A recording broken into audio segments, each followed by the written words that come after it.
Chapter 197. The most powerful person in the Federation was, of course, President Sieg. The Vice President, the Chairman of the Federation Management Committee, the Director of the Federation Investigation Bureau, the National Security Advisor, and the Director of the mysterious Bureau of Proclamation.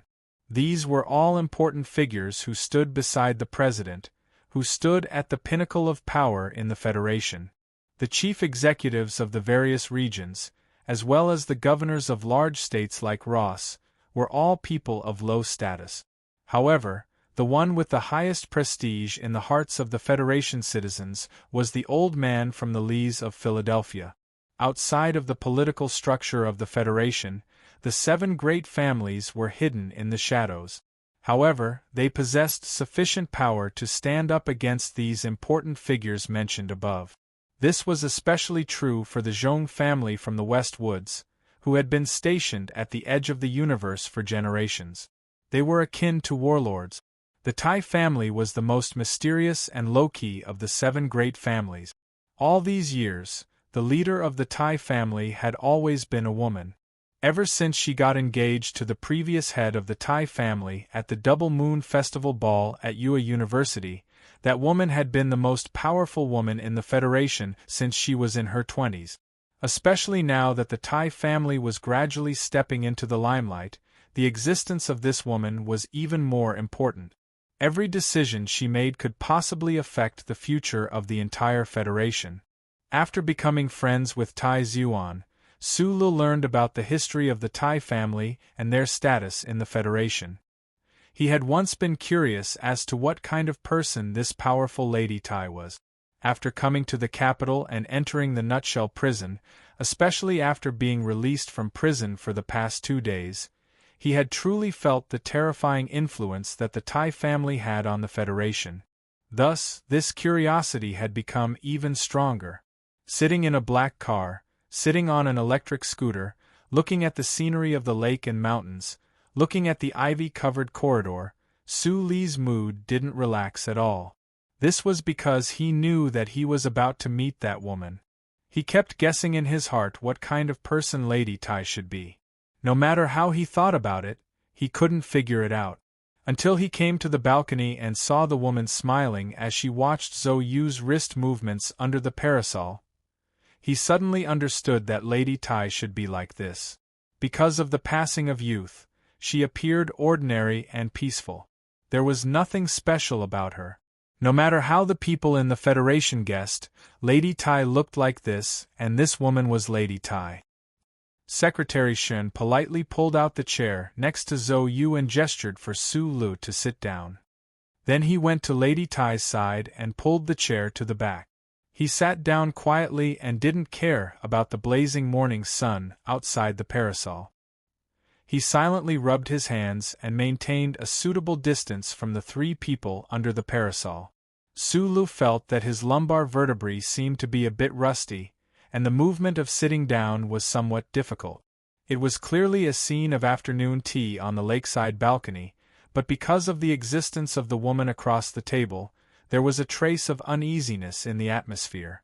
This naturally wasn't because the afternoon tea had been moved to the morning, but because of the identity of the woman.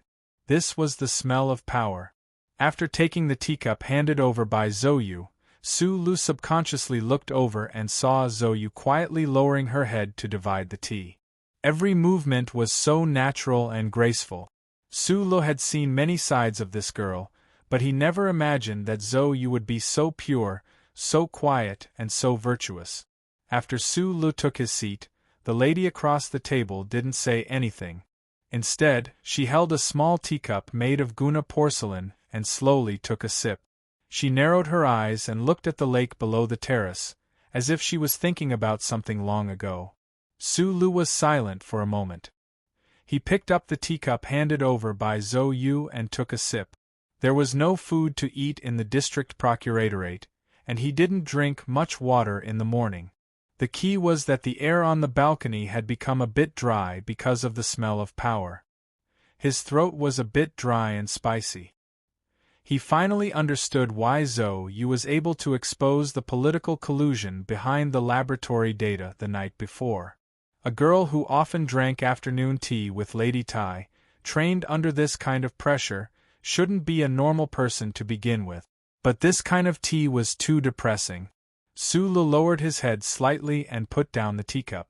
He thought to himself, could it be that Zhou Yu's coldness and craziness outside was because she was too suppressed in front of Lady Tai? In an instant, he thought of Lady Tai's afternoon tea. Many people in the Federation probably wanted to drink it, but couldn't. Zhou Yu drank tea with the woman for so many years. She had seen so many people and things. The woman across the table probably really liked Zhou Yu and wanted her to marry Tai Zhuan. But now, Zhou Yu was an unmarried mother. The child in her belly was growing healthily, and his identity was that of the child's father. Thinking of this, Su Li's mood became a little strange. But then he thought about how Deputy Minister Zhou could see at a glance that he was taking the blame for someone else. The woman in front of him was smart enough to see that as well. Plus, he had called Tai Zhuan from the very beginning to report this matter. Just as he lowered his head and pondered in silence, Lady Tai had already retracted her gaze from the lake. She smiled and looked at his ordinary face, but still didn't say anything. Sulu put the teacup on the table and took a deep breath. He raised his head and looked back at her with a smile. His smile wasn't deliberate. It was just like how he used to be in the past. It came from his heart and appeared naturally and optimistically. Lady Tai didn't seem to expect that this young man, who came to see her for the first time, would have the courage to look her in the eyes. A faint glimmer of light flashed across Lady Tai's eyes, and the crow's feet at the corners of her eyes smoothened a lot. Just then, Butler Jean came to the balcony with a pot of coffee and poured a cup for Sulu. Sulu was a little surprised. He bowed and nodded in response. "Gata coffee. This is Caspian caviar," said Lady Tai with a smile. "I heard that you like caviar very much, so I specially prepared some for you today." Sulu was slightly stunned. He didn't expect this to be the first thing this woman said today. He was very familiar with the aroma of the coffee in the cup and the small plate of black, pearl-like snacks on the table. This was because many nights in the H1 section of the library of Linhai Lihua University, he would often exchange scallion pancakes and plain porridge bought from small stalls for Tai Zhuan's coffee and pancake. Lady Tai specially prepared this today because she had heard someone mention it before. Sulu immediately understood the meaning behind Lady Tai's words. Secretary Shen sent people to bail him out of the district attorney's office, not because the Tai family needed Sulu, but because she valued the friendship between her son and him. Tai Zhuan doesn't have many friends. "Other than Zhou Yu, you're the only friend I've ever seen," said Lady Tai with a smile. Sulu took a sip of coffee and ate a piece of caviar to satisfy his hunger. When he heard this, he laughed. He believed that Lady Tai definitely didn't hear it from Tai Zhuan himself, but from Butler Jean. After all, Tai Zhuan should know very well that he didn't like this kind of weird-tasting, luxurious biscuit at all. "I heard that you used to be a soldier in Donglin District? When did you enter Yue University?" Drinking tea on the terrace was something that only the upper class of the Federation liked to do. However, different classes of celebrities gave off different vibes. Presumably, there weren't many people in the Federation who had the right to occupy half of the national park and become the backdrop for a tea party. However, no matter what kind of tea they drank, other than a very small number of people who drank alone, it was all a means of communication. What they drank was secondary, what they talked about was more important. Sulu held his coffee cup and narrowed his eyes. The scenery of the lake and mountains entered his mind. When he heard Lady Tai's question, he answered quietly and politely, "Madam, I entered Yue University in the winter of the 65th year of the constitutional era. Back then, Tai Zhuan's father and I also studied at Yue University. How are the flowers in Yue Garden blooming now?" "Very beautiful," Sulu answered. "I spent most of my time beside the iron gate of Yue Garden. I took a lot of photos." At that time, I lived in the girls' dormitory in Plum Garden. The ordinary-looking Lady Tai spoke normally. She didn't seem to be probing him. This high and mighty head of the 7 great families used the common point of view university to find the rhythm of the conversation. She smiled and chatted idly with Su Lu, diluting the previous atmosphere on the terrace. At this time, Su Lu was a little distracted. Only now did he remember that it had been almost 2 years since he escaped from Donglin district. As for Plum Garden dormitory, he had once waited for a young girl in the dormitory on a snowy night. The gossip continued. The high and mighty lady across the table didn't deliberately pretend to be approachable. She only looked at Su Lu calmly. The examination in her eyes was completely hidden by the shrewdness she had cultivated for decades. Su Lu also didn't feel like he was bathing in the spring breeze. He knew that the lady across the table wasn't a politician. She didn't need to win the favor of the voters, and she didn't need to maintain a friendly image. Today, he was able to sit on the terrace, basking in the mountain breeze and the lake light.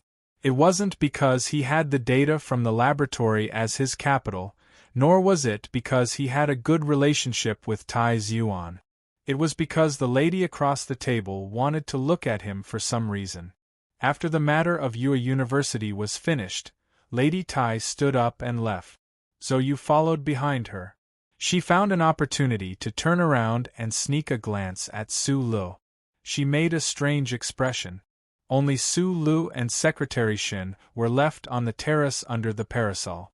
Su Lu knew that the real conversation had just begun. Without the presence of the lady, he felt that the air was suddenly filled with a relaxed atmosphere. The scenery of the lake and mountains began to reveal its true beauty.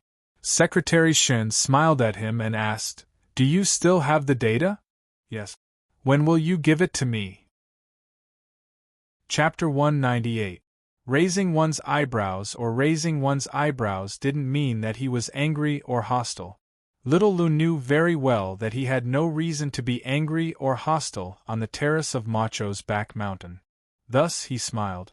It was not the kind of smile one would have when one accepted his fate, nor was it the smile he had when he was in front of Lady Tai. He was just smiling.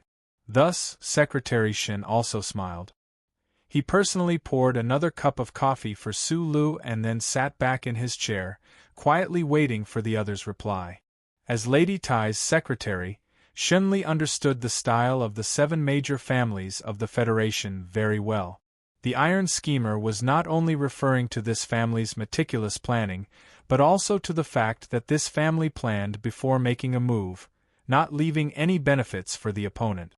The Iron Schemer and the Federal Academy of Science had worked together, so the Tai family's reaction had been much slower to begin with. Thus, in the end, Secretary Shen did not believe that this young man in front of him had really grasped the data. However, since Madame believed, he could only believe. Su Li's mind was filled with many shocking things, but his personality definitely did not have such elements. After taking a sip of coffee, he raised his head. Previously, Madame Xian had only wanted to take a look at him. Right now, the conversation between her and Secretary Shen was about the actual details. And it was clear that Secretary Shen was a very busy person, and also a very direct person. Thus, he also very directly stated his conditions. "I want to face the mecha directly, and you all can't monitor me." He was not used to this kind of bargaining and scheming conversation, so he had laid out his bottom line right from the start. Secretary Shin frowned slightly, somewhat unexpectedly feeling a trace of possibility from Su Li's tone. From the start, under Madame's instructions, he had helped this young second lieutenant clean up any traces behind him. After that, he had personally made 2 calls to the young master of the Li family and the Federal Academy of Science. However, he had always thought that Madame was just doing a small thing for Su Lu for Tai Zhuan's sake. Unexpectedly, it seemed that there really was some kind of benefit waiting for the Tai family in front of them. It was unknown what Secretary Shen said on the intercom, but a staff member walked up from the side of the balcony, carrying a large box. The staff member put the big box next to the table, bowed to Secretary Shun, and then quietly left. Secretary Shun placed the box on the table and opened it, then pushed it in front of Su Lu. The pure black keyboard and specialized data input device flashed slightly under the clear light of the lake. Su Lu was slightly stunned. He recognized that this was the Federation's most advanced integrated workbench.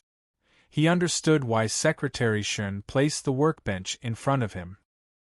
He pressed a button on the side of the workbench, called up the display screen, and then closed his eyes to think for a moment. During the 10 seconds of closing his eyes, Su Lu moved a part of the data model in his mind, once again confirming that the mysterious existence had indeed imprinted the data of the laboratory into his brain. He did not want to think about the mysterious existence, because at this time there were clouds coming from the east, covering the scorching sun on the peak of Macho Mountain. The cool lake water caused the mountain wind to cool down the temperature. If he thought too much, he was worried that his scalp would go numb and he would feel fear. Opening his eyes, Su Lu began to silently operate the workbench. His 10 fingers moved quickly on the workbench as if he was playing the piano. From time to time, he would use both of his thumbs to operate the specialized data input device. Secretary Shun did not look at the display screen, but only stared at Su Lu's eyes and the pair of fast-moving hands. 23 minutes later, Su Lu somewhat tiredly retracted his hands. He rubbed his eyes, turned the workbench in the box, and pushed it in front of Secretary Shun. Secretary Shun quickly glanced at the complex data model on the display screen and did not look at it again. He smiled at him and said, "Take a break first." Everyone had their own field of expertise. The first military academy had nurtured many outstanding talents in the Federation for countless years, such as Shi Qinghai, Zhou Yu, and Shun Li. To be able to become Lady Tai's secretary, Shun Li was naturally an all-rounder.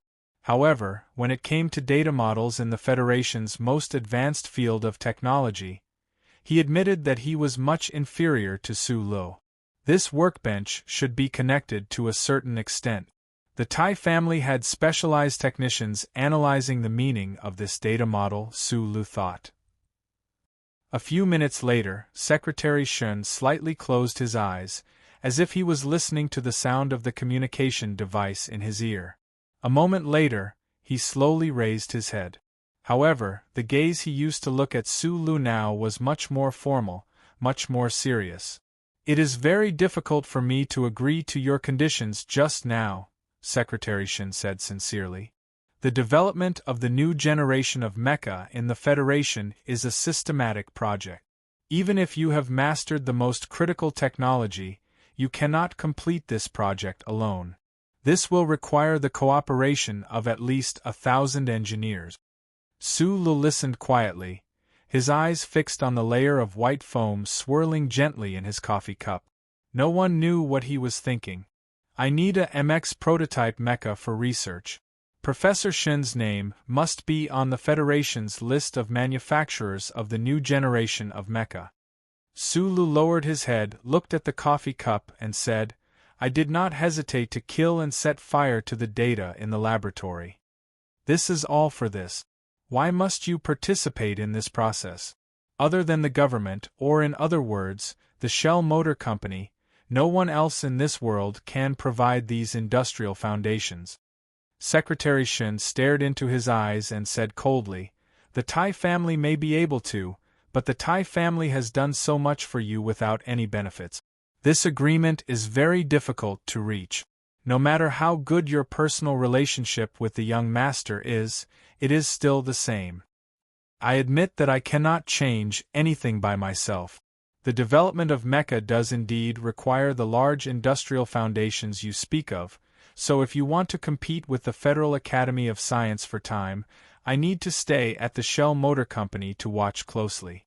Su Lu raised his head and said, "As for the issue of benefits you mentioned, since the success of the new generation of mecha in the Federation will affect the presidential election, then I think that from Madame's point of view, it does not matter who develops the new generation of mecha, as long as it is not Dean Lin. The Tai family does not need the false reputation of developing the new generation of mecha.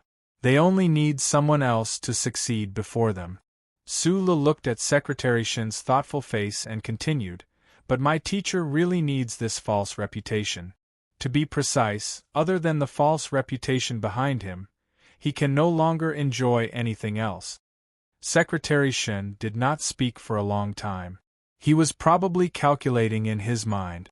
Lady Tai had given him a lot of authority, but he had to weigh the pros and cons. Professor Shin's signature. I can promise you, and I can tell you clearly that if you give me the data, the Shell Motor Company will still be the one to carry out the specific research work, Secretary Shin said calmly. We have a certain amount of influence over the Shell Motor Company. Coincidentally, the Shell Motor Company does not have anything to do with the Federal Academy of Science. In the past, Su Lu would have been shocked when Secretary Shin said that he could influence the Shell Motor Company. However, facing the terrifying power of the 7 major families of the Federation, he was already numb to it. He only said softly, "The data must be in my hands.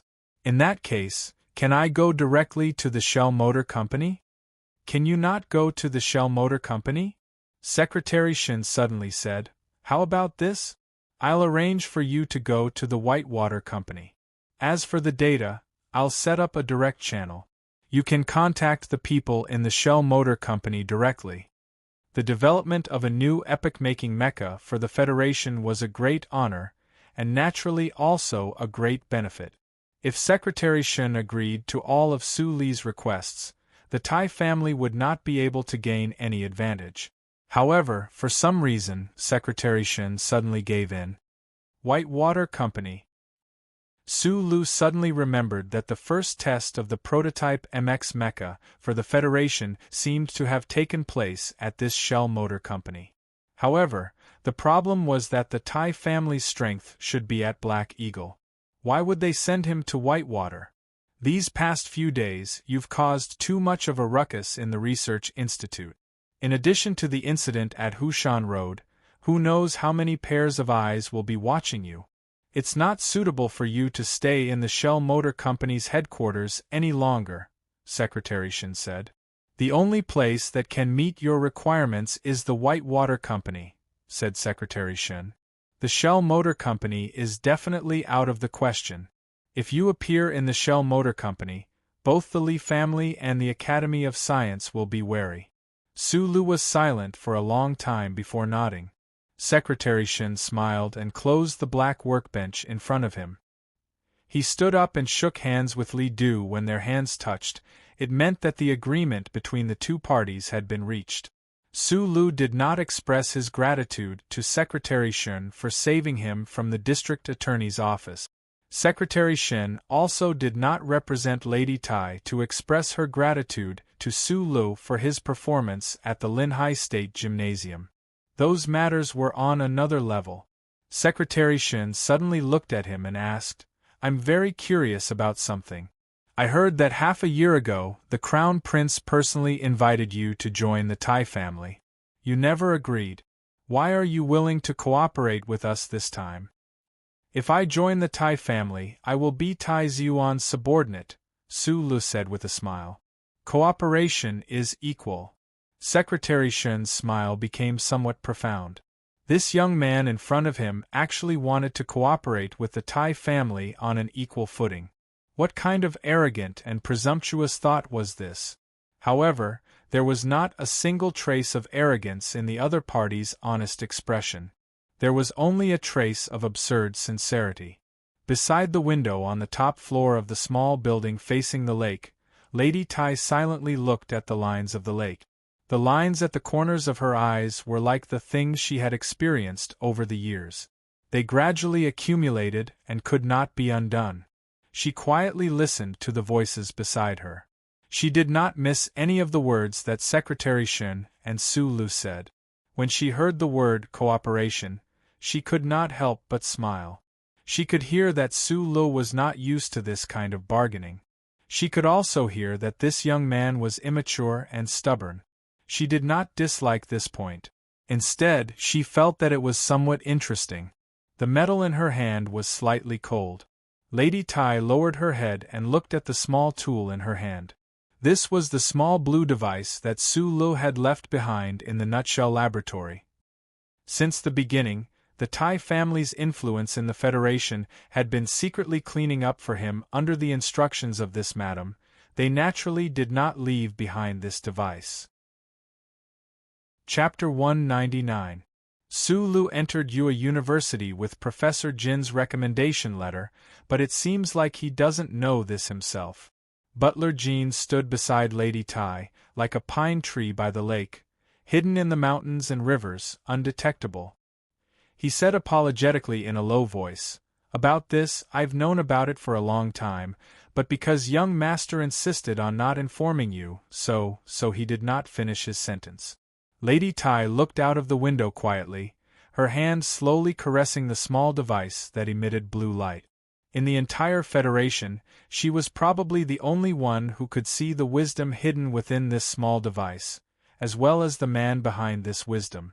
Seeing that Madame did not say anything, Butler Jean took a step back and stood in the shadows by the window. He was very clear about the story between the Tai family and Professor Jean. Although he did not know Professor Jin's true identity, he had served this family for so long that he could feel some of Madame's emotions. "Send someone to Donglin to investigate the incident that happened in the year 65, Lady Tai said softly. "This is too much of a coincidence." Butler Jean did not know what coincidence was, and Lady Tai did not mention it either. Today, only President Sieg, herself, and a few people in the Lees of Philadelphia knew the true identity of the defected mechanic, Yu Feng. And because of some of the stories from back then, she knew more about that person's identity than anyone else. From the beginning, Lady Tai did not believe that person would die so quietly. Now, she held the device that only he could make in her hand. Looking through the window at the young man he had recommended to Yue University, her heart gradually calmed, and she felt indescribably calm. The black metal door slowly closed behind the car. Su Lu sat in the black car, his eyes narrowed, as if his thoughts were still stuck in the beautiful scenery of the lake and mountains behind Macho Mountain. Today, the wealth displayed by the Tai family did not have the aura of wealth, only the aura of mountains and mountains. The mountains and mountains were picturesque, and this painting seemed to be in the heart of that madam. Su Lu was clear that after he came out from Macho Back Mountain, his life would be different again. However, he still stubbornly believed that he was only a small character, a commoner. Facing that picturesque landscape, he didn't feel the slightest bit moved, nor did he feel inferior. He only felt a slight pressure. The black car on the mountain road smoothly avoided the increasing number of tourists in the front mountain. Su Li's hands were firmly on the steering wheel. This car was the one he used to drive. Since the district prosecutor's office had already found him innocent, this black car naturally didn't need to stay in the forensics department anymore. Secretary Shen had already taken it out for him. "Thank you." He suddenly smiled and turned to speak to Zhou. When he left the back mountain of Macho, out of his expectation, Zhou also left the mountain with him. He knew very well that after he sent Zhou to the West Mountain compound of the Ministry of National Defense 2 nights ago, this girl must have told the whole thing to Madame Tai in the first instant. Su Lu didn't know that Lady Tai had already begun to suspect the relationship between him and that uncle. He only thought that if this girl beside him didn't help to analyze the situation and ask the Tai family to help at the first moment, then his life would be very difficult. He might really become a fugitive in the Federation again. Zhou laughed self-deprecatingly, her hand gently stroking her belly. Her belly was already very big now. She was gradually approaching the life of a young unmarried mother. Her face without makeup looked slightly haggard and nervous. Her feet were a bit swollen, and she wore a pair of loose cloth shoes. Her entire person didn't have the slightest trace of coldness, only a trace of frustration in the tranquility. She slowly turned her head and looked at Su Li's smiling face. She couldn't help but tilt her head and wonder in her heart, what exactly is this guy's nerves made of? It's the first time you've seen Madam, but you can still be so calm. Sulu, you've surprised me again, Zhou said. Sulu was silent for a moment, then said with a smile, I'm just pretending. Zhou also smiled. Sulu didn't say anything else and focused on driving. On the mountain road, the black car's autopilot wasn't enough to be completely trusted. His gaze calmly stared at the winding mountain road, but in his heart, he was thinking about something else. He knew very well what kind of colossal power the Tai family was. In front of this family, no one could hope for the possibility of equal cooperation, even if he now had the only set of laboratory data in the Federation.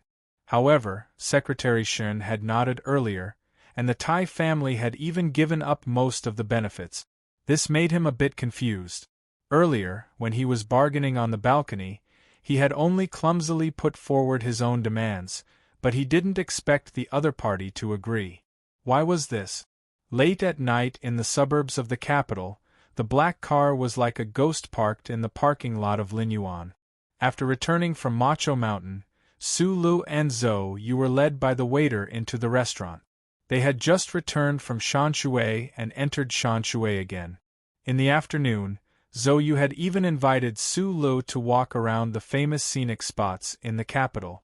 He didn't know why Zhou, with her swollen abdomen and swollen feet, had such a great interest in traveling and appetite.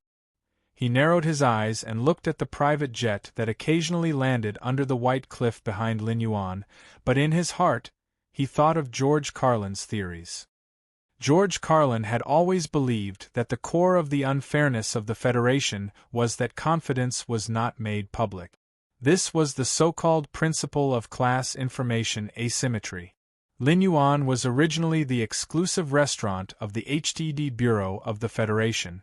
Later, it was purchased by the Lin family, one of the 7 families of the Federation, with a large amount of money. The HTD Bureau was specifically responsible for enforcing the Wildlife Protection Act, and in the upper circle of the Federation, this restaurant was famous for its exquisite wild meat. The people of the Federation didn't know about Linyuan. Even if they had heard some rumors, they didn't know the specific details. In the Federation, as George Carlin had said, from the very beginning, there was no fairness between classes because of the asymmetry of information. Stepping into Linyuan again, was he no longer the orphan of Donglin, the fugitive of the Federation? Sulu held Zhou's hand and walked inside, but he felt a little lonely and lost. Madman Li has returned to Feiqing. You don't have to worry about anything anymore. Zhou had lived in the 3rd military region since she was a child, and her family was not ordinary. Naturally, she didn't know how Sulu felt at this moment, so she said with a smile. Beside the floor-to-ceiling window, there was a stream of water that flowed from the depths of the bamboo forest behind the table. Sitting quietly beside the stream, sipping the plum wine in the brown-red clay cup, smelling the delicate fragrance of the bamboo leaves in the water, and looking at the white cliff under the lights in the distance through the window, it was a great enjoyment. Similar to the first time they entered Linyuan, when the two of them walked into the hall, those hidden behind the mangroves, bamboo forests, and pear trees all looked at them seriously and curiously. Surrounded by these gazes, Zhou didn't feel uncomfortable at all. Instead, Su Li's expression became more serious. Sitting in the bamboo house with the best seats, it didn't take long for people to come over and greet them. Those were the people with good eyesight in the capital. They gently said something to Zhou and asked her to say hello to Deputy Minister Zhou. In the end, they politely nodded to Sulu and left. This happened 4 or 5 times. No matter how slow Sulu was, he still felt that something was wrong. After a moment of silence, she confirmed that no one would disturb her meal. Perhaps the remaining guests in the Lin garden didn't have the status to come to their table. Only then did Sulu let out a sigh of relief. Zhou used the tip of her chopsticks to pick up a piece of stewed jade bamboo shoot. Looking at him, who was a little uncomfortable, she said with slight ridicule, It's different from last time. These gazes are all on you. Those people who came over didn't come to see me, but to see you." "The news spread so fast?" Sulu bent one leg and held a small wine cup in his hand. At this time, there was no one to disturb him, so his movements were much more casual. However, this posture was a little out of tune with the extremely elegant scenery around them. The news he was talking about was naturally about Secretary Shun calling a young second lieutenant in the Husk Institute. Only such news could make those people come over to talk to Zhou. Their real purpose was just to see what kind of person that young second lieutenant was. There is no absolute secret in the Federation, especially when some people don't want to keep it a secret. Zhou shook her head. "Madam asked you to bring me to Lin Yuan?" Sulu raised his head and looked at Zhou. "Are you not used to it? You should know very well that everything is based on rules. Just like the Hushan Road case and the Research Institute case. You can find loopholes, but no one will directly go against the Federation's laws." Zhou looked at him and said, "You can't find loopholes, but you can't leave any loopholes. The style of doing things in this circle will never be too violent or direct, and they definitely won't use an axe to smash things." Looking at Sulu, who was deep in thought and had a hint of conflict between his straight eyebrows, Zhou was silent for a moment before she said quietly, "I know what kind of person you are. You really don't belong here, but since you chose to come here, you have to do things according to the rules." She picked up a piece of bamboo leaf that was half green and half yellow from the flowing water beside her and quietly looked at the lines on the bamboo leaf. She didn't know if it was because she was thinking about her own life or something else, but her voice became a little lighter. Not to mention the capital, harbor city, or other big cities in the Federation, there are many private clubs that are quieter and more luxurious than this place. However, those are all places for private gatherings. Only Lin Yuan is a place where one can express one's attitude. She placed the bamboo leaf on the table and said, "When the bamboo leaf falls on the ground, it will be swept away and sent to the landfill to be buried. If it falls into the water, it will drift with the waves for a while. Eventually, you will be able to see the scenery that we are seeing right now." Sulu turned his head and looked at the scenery outside the window through the glass. He opened his mouth and said, "It's a pity that there is no wind. It's not refreshing enough. The scenery here is not lively." He thought of the mines in the Donglin district. He and the uncle had eaten wild beef and held glasses of red wine. They had watched the red sunset in the dusky air and fall on the green grassland. That kind of enjoyment was much better than this Lin Yuan. "Sulu." A somewhat surprised and pleasantly surprised voice rang out. A young officer had passed through the bamboo forest and walked to the side of the table. Sulu was slightly startled. He didn't understand why Zhou would suddenly appear here. Suddenly, he remembered that Zhou was currently in the Nutshell Engineering Department. His heart jumped and he turned to look. Zhou had her head tilted and was calmly drinking something. In an instant, he understood that this was not a coincidence. He couldn't help but sigh at Secretary Shun's quick and careful arrangement. Chapter 200. Although Lin Yuan was good, it was not something that Sulu could get used to. Even after entering Lin Yuan, he still could not get used to it. Those people who had come to greet him earlier had made it impossible for him to sit down. Now that he had suddenly met Zhou, although he knew that the other must have come with some sort of motive, for some reason, Sulu felt his mood become much more relaxed when he looked at this young officer who was not more than 2 years older than himself. The first time he had met Zhou was in the mecha combat room of Yue University's comprehensive gymnasium. The confrontation between the black mecha and the silver M37, the conversation amidst the smoke. These memories were all engraved in Su Li's mind. During that mecha combat, Zhou's extremely graceful performance had left him with a very good impression. He vaguely felt that Zhou already knew that he was the one inside that prototype mecha that had walked away with its belly full, but since the other had never directly asked, He did not admit anything either. Tai Ziyuan hid, Shi Qinghai hid, and Su Lu fled. Other than the unmarried mother beside him, Su Lu was a lonely mess in the capital ring.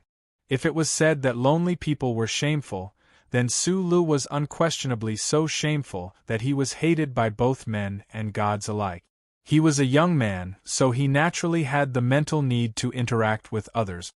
In addition, he had always had a good impression of Zhou Yu, so after the recruitment exam at the beginning of spring, although the two of them had not seen each other again, they had still spoken on the phone a few times. Su Lu moved away from the seat beside him and poured a full glass of wine for Zhou Yu. A mechanic was like a chief surgeon. What they needed the most was the stability of their hands. He was a very self-disciplined person, so he had rarely drunk alcohol these past few years. However, in the past 2 years, under the influence of Mr. Shi, other than the Sanchi brand cigarettes, he had also developed a hobby of drinking.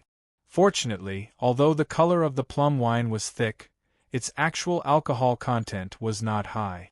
Zhou Yu sat beside Su Lu and bowed his head slightly to Zhou Yu, who was sitting across the table. However, it was as if Zhou Yu did not see him. She looked coldly out the window at the white cliff in the distance. From the bottom of her heart, the young miss of the Zhou family was still that cold and arrogant eldest miss. Her gentleness in front of Lady Tai was trained. Her calmness in front of Su Lu was forcefully ground out by the stones in Dong Linyuan. Today, she had brought Su Lu into Linyuan to arrange a coincidental meeting between him and Zhou Yu. As for Zhou Yu herself, she had no interest at all. Su Lu narrowed his eyes as he looked at the wine in his cup. Out of the corner of his eye, he noticed that Zhou Yu did not have any reaction. He only smiled warmly as he sat down and raised his cup. Just like his name, he was indeed as gentle as jade. It was just that jade also had a soul, it was just that he didn't have a chance to show it for the time being. I really didn't expect you to come, and so quickly. Su Lu shook his head and drank all of the wine in his cup. Zhou Yu brought the red clay cup to his lips and raised his wrist slightly. The rim of the cup did not leave his lips. He appeared to be very gentle, but in reality, he quickly drank all of the wine in the cup. He placed the cup down at the same time as Su Li's hand. I also didn't expect you to cause so much trouble in just a few months after entering the research institute. Zhou Yu finished the wine in his cup and placed his military cap on the table beside him. He turned his body slightly and looked at Su Lu calmly. You should understand why I'm here. At this moment, there were 3 people by the bamboo table beside the flowing water. Zhou Yu was a girl that Lady Tai had taught single-handedly. In addition to her family, Su Lu did not need to avoid her when talking with Zhou Yu. Su Li's fingers gently gripped the wine cup as he sank into deep thought. When he saw Zhou Yu arrive, he knew what Secretary Shen planned to do next. He didn't need to know what kind of agreement Secretary Shen, the Li family, and the Federal Academy of Science had reached in order to smoothly get him out of prison. He only knew that he could no longer stay in the Husk Institute. If he wanted to turn the data in his brain into a real new generation of mecha, it would require the hard work of many people. Under the pressure of the other party, Su Lu was about to be transferred out of the Nutshell headquarters and sent to the Baigong Security Company under the Shell Motor Company. His data would be sent to the Shell Motor Corporation Engineering Department, and this required a channel. Although the Li family and the Federal Academy of Science no longer cared about him, the other party would definitely keep an eye on Su Lu. If Su Lu was directly sent to the Nutshell Engineering Department, it would definitely arouse the suspicions of those people. In order to compete with the Federal Academy of Science for time, this sort of suspicion had to be eliminated. Coincidentally, the personal relationship between Su Lu and Zhou Yu that could be confirmed became a natural disguise. Let's keep in touch in the future. Su Lu raised his wine cup and looked at Zhou Yu sincerely. Although it wasn't until tonight that he found out that Zhou Yu was also someone that the Tai family could influence, he couldn't help but be shocked by the Tai family's control over human affairs. However, his intuition told him that Zhou Yu was someone worth interacting with, so his attitude was very sincere.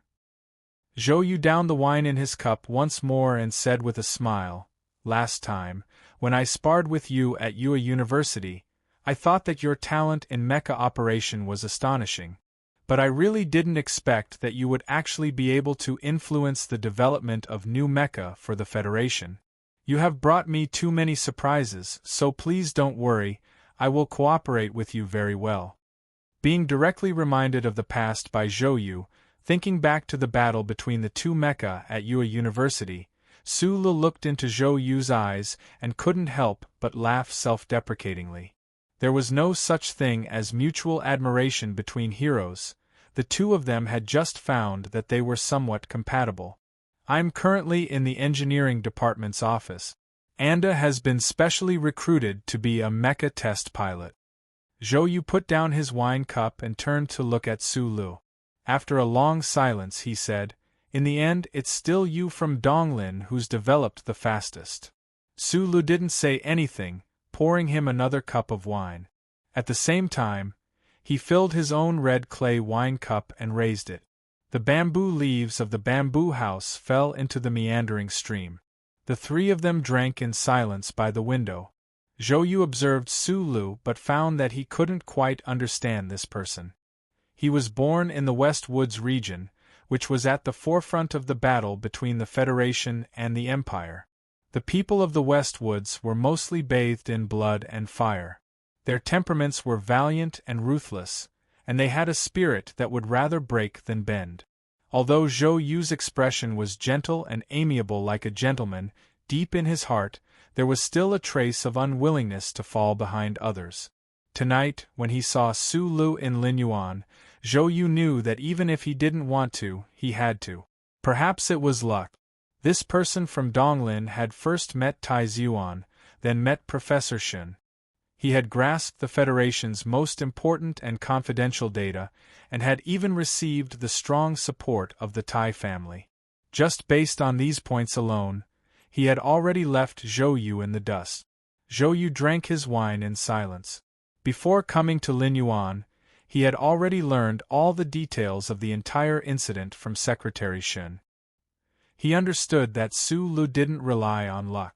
Whether it was the gleaming blade at Hushan Road, the axe marks at the Research Institute, or the baiting or forcing of the Tai family in the end, there was no place that didn't reveal this young man's stubbornness. Stubbornness was an excellent or troublesome quality, but when it was taken to the extreme, it would become exceptionally terrifying.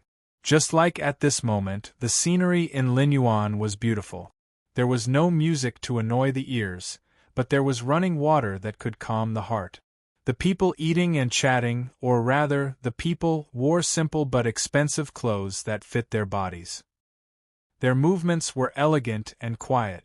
Only Su Lu, who was beside him, wore a casual shirt of unknown brand that probably didn't cost much. It had a lot of wrinkles on it. He just sat like this in Li Yuan's most expensive bamboo house cubicle. He sat with one leg bent, the hand that was holding the wine glass on his knee, and his head slightly lowered. He looked very much like those unemployed people on the streets in movies. What Zhou Yu didn't know was that Su Lu was originally an orphan from a mining family in Donglin. In the past, before they met that uncle, what he and Li Wei were most used to doing was sitting with their legs crossed on the sidewalk of Zhonglo Street and watching the TV screen in the cafe. This was a posture of thinking, and Su Lu was indeed thinking. Since he was very young, he was used to thinking in silence.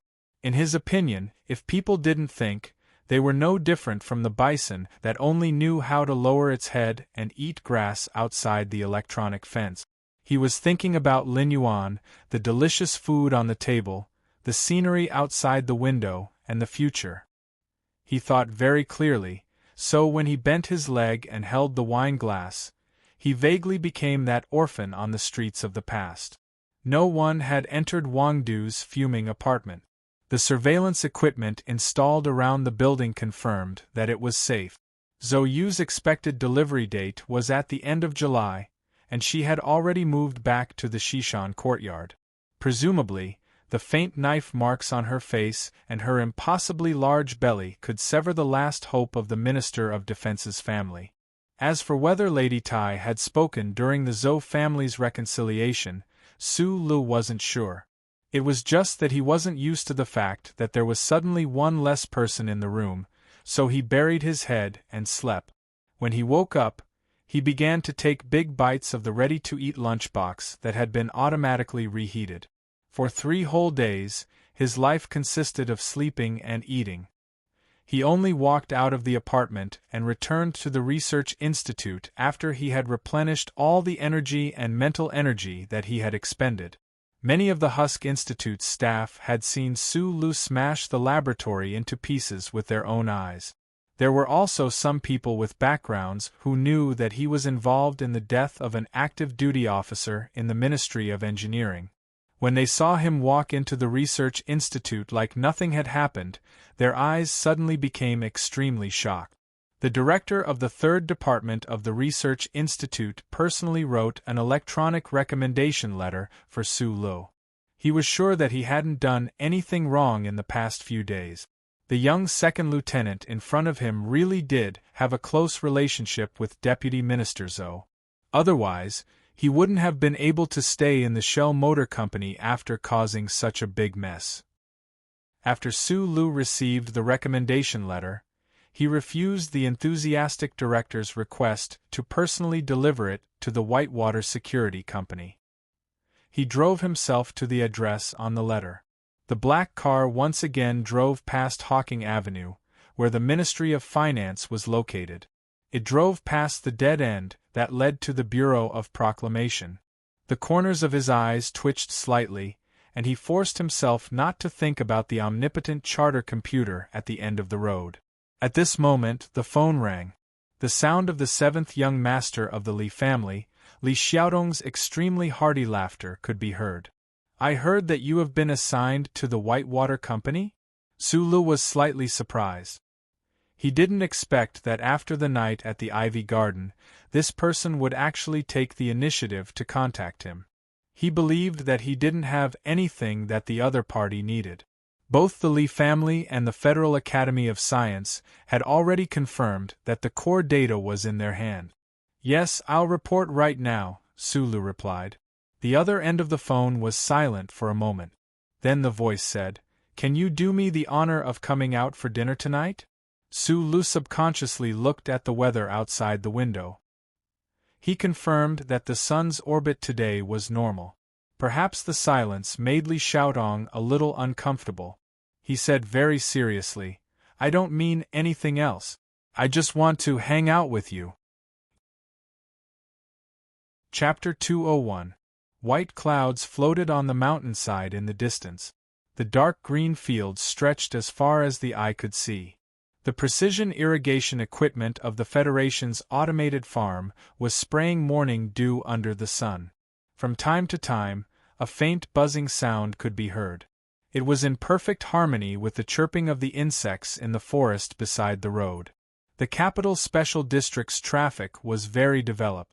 After driving for 40 minutes along the highway, the solemn buildings of the capital were no longer in sight. The smell of power was also gone. As far as the eye could see, there was only verdant greenery and the wonderful smell of juice from the broken stems.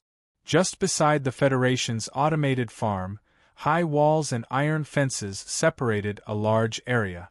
From the road, one could only see a 5-story building in the courtyard. Other than that, there were no other eye-catching buildings. The window of the black car rolled down. Su Lu showed the electronic recommendation letter to the guard. With a beep, the door slowly opened. He narrowed his eyes and looked at everything around the car. He was a little surprised. The Federation's largest security company, Whitewater Security Company, was located in the capital special district. It looked quiet with a sense of decline. It didn't look like a company famous for the Federation's high-end weapons. Instead, it looked like a forgotten farm amusement park. Where there was metal, there would be fruit shells. The Shell Motor Company was a giant company in the Federation. The number of people who directly or indirectly served it exceeded 1 million. This company had countless branches, and its business scope involved all aspects of the Federation's social life. Whitewater Security Company was one of them. Because of the disturbance in the research institute, Su Lu was sent to Whitewater Security Company. Before he came, he did some research and found out that this was the Federation's largest security company. Although the Shell Motor Company didn't pay much attention to them, in terms of strength, they were the strongest among the Federation's 3 largest security companies. The Federation had a lot of military operations in the universe. Because of the diplomatic pressure from the Empire and the 100 Mu Triangle, it was inconvenient to mobilize the military. Plus, there were some conflicts with firepower on resource planets, or some secret operations that could not see the light of day. Most of the time, it was the 3 major security companies of the Federation that carried out these operations in place of the federal military. And Whitewater, which was directly under the Shell Motor Company, because of the thick federal military color of its shell, became the main operator. Of course, these were all things that couldn't be seen in the news, but those who knew the inside story knew very well that the Whitewater Security Company was actually a group of mercenaries disguised as mercenaries, or rather, the Federation's thugs disguised as mercenaries. In addition to some security work within the Federation, most of the company's business scope was actually in the borderlands of the Federation. There was even a rumor that after the firefight between District S2 and the anti-government forces had stopped, the company was also secretly involved in the small armed forces that carried out the surprise attack. Therefore, Su Lu was a little surprised when he saw the base that looked like a simple factory. From the outside, the headquarters of the Whitewater Security Company didn't have a trace of military color. After the personnel department reported in, our affairs officer wearing glasses coldly led Su Lu to an office at the back of the building and said to him, "This is your office. In a moment, your secretary will come over to give you the details of your work." What happened in the Capital Special District didn't spread to the Whitewater Security Company, so the people in the headquarters didn't care at all about the arrival of a young second lieutenant. The affairs officer in the personnel department didn't think that Su Lu had any background. In his opinion, being sent to the Whitewater Security Company from the Husk Institute meant that he was definitely a loser in the struggle, and a complete failure. However, the Shell Motor Company's first order department after all, while the Whitewater Security Company was only a third-order department. Su Lu had such a resume, so even though he was banished here, he was still assigned the position of technical supervisor and even a secretary. The affairs officer looked at Su Lu expressionlessly and asked, "Is there anything else?" The combat personnel of the Whitewater Company were extremely outstanding, and the base was also very well equipped. Many of the combat personnel were even military personnel themselves. These combat personnel on the front lines were well paid and had a promising future. However, the affairs officers and technical supervisors were all pitiful people who were pushed out of the core area of the Shell Motor Company. The affairs officer was the same, but he didn't have the slightest bit of sympathy for Su Lu, who was also a loser. "No, thank you," Su Lu said. Turning on the computer screen, Su Lu squinted his eyes and looked at the organization structure of the Whitewater Company. For a moment, he fell into silence.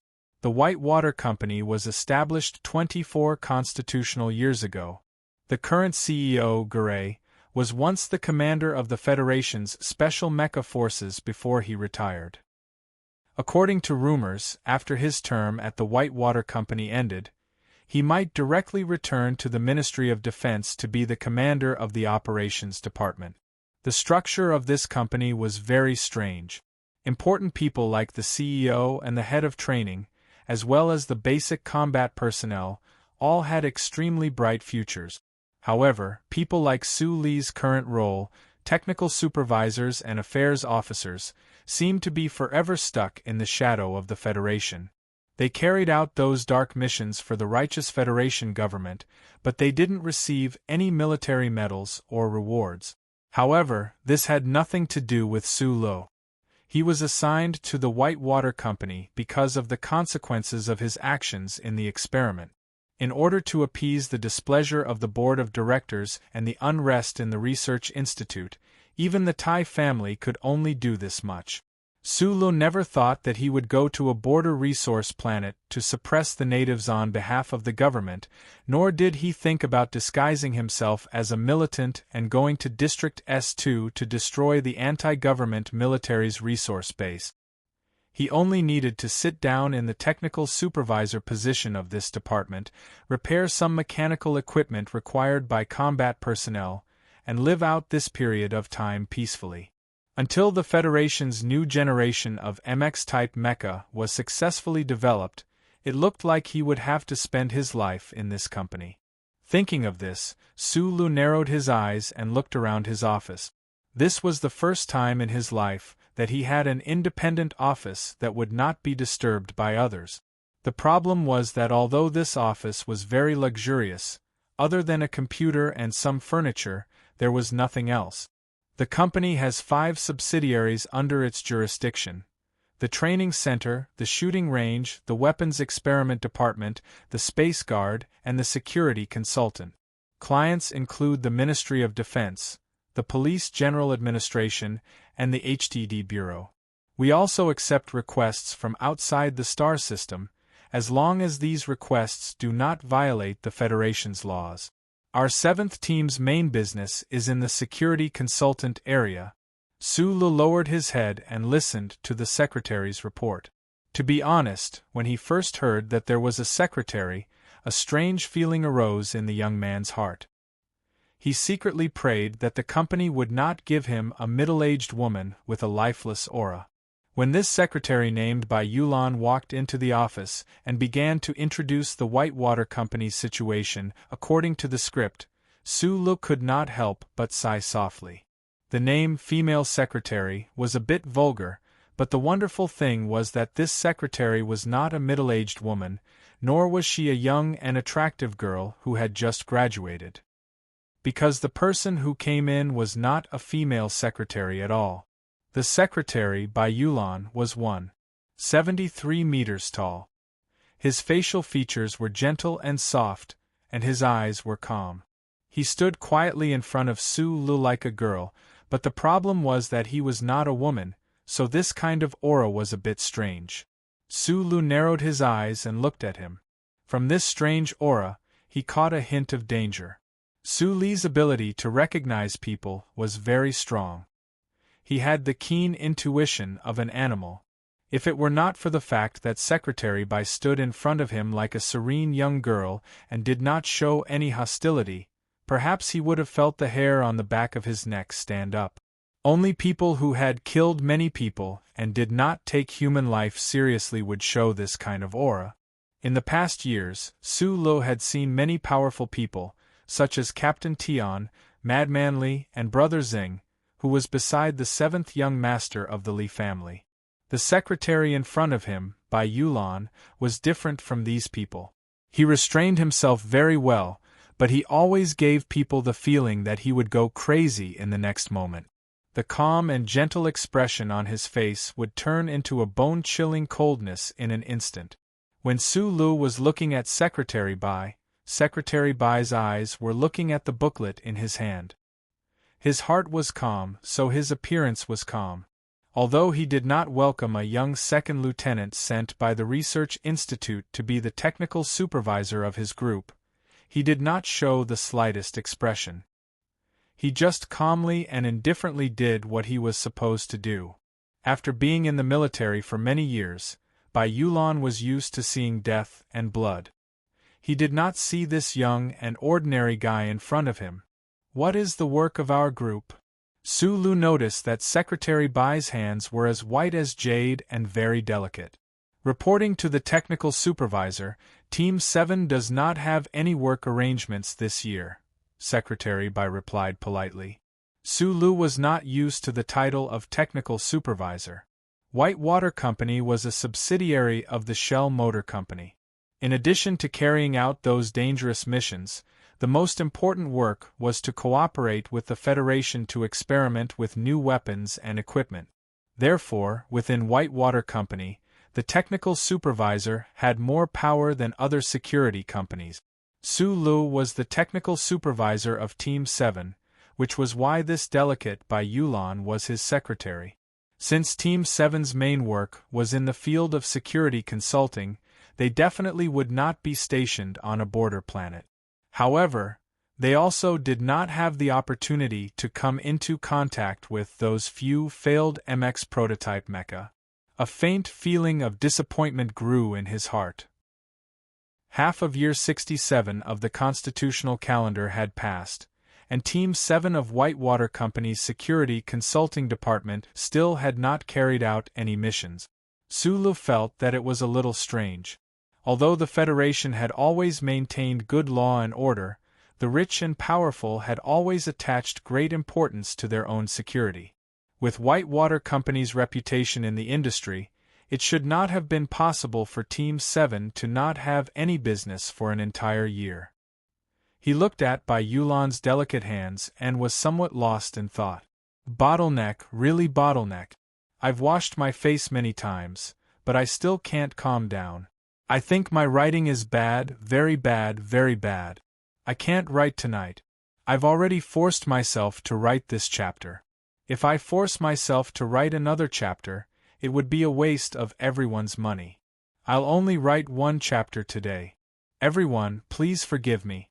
Tomorrow I'll write 3 chapters to make up for what I wrote today. My condition is really bad. F*ck, I don't know what's going on. Sitting in front of the computer, I feel like my face is hot and my head is dizzy. What I write is really average. I'm very sorry, very sorry. This is my problem. I can't write it. The plot is clearly there, but I just don't know how to express what's in my mind into words. Chapter 202. There were many apartment buildings on the 13th Avenue of the capital's special district. Outside the gate of the high-end apartments, which were shrouded in orange lights, taxis stopped and left. Ladies holding flowers walked in and out of the apartments with lonely expressions. Along the streets, middle-aged men could be seen hurriedly walking with newspapers rolled up in their hands, and old women could be seen staggering as they were led by several big dogs. Wild cats, attracted by the smell of hot vegetable oil bread, were crouching under the iron railings next to the apartments, looking pitifully at each other. This was a city full of the smell of power. The rental of the apartments on the 13th Avenue was extremely high. Most of the residents were government workers in the Federation or executives of large companies. Only these people would not care about the large amount of tax they had to pay to the HDD Bureau every year to raise pet. In recent years, the high-class prostitutes of the Federation had also begun to move into the 13th Avenue. They knew that the security and environment here, as well as the big shots living here, could provide them with a steady stream of customers. Su Lu walked up from the underground parking lot at the end of the street. Feeling that the weather was a little hot, he took off his jacket and wrapped it around his arm. Although he still retained his military position as a civilian second lieutenant, he was already in the Whitewater Company, so he did not need to wear a military uniform every day. He silently walked past the high-class apartment buildings that towered into the clouds. Suddenly, he laughed. He thought of last year outside the nightclub in Linhai. Shi Qinghai mocked Zhou Yu for using perfume that only high-class prostitutes of the 13 Great Paths would use. He didn't expect that the days would not pass quickly. The man and woman, who seemed to be irreconcilable, would have a child because of one night of madness. Looking at the number plate of the high-class apartment building, Su Lu confirmed that it was number 187. He walked in, gave the security guard a temporary pass number, and was politely led to the elevator door by the gray-haired butler. The elevator door opened, and a waiter led Su Lu to the corridor on the right.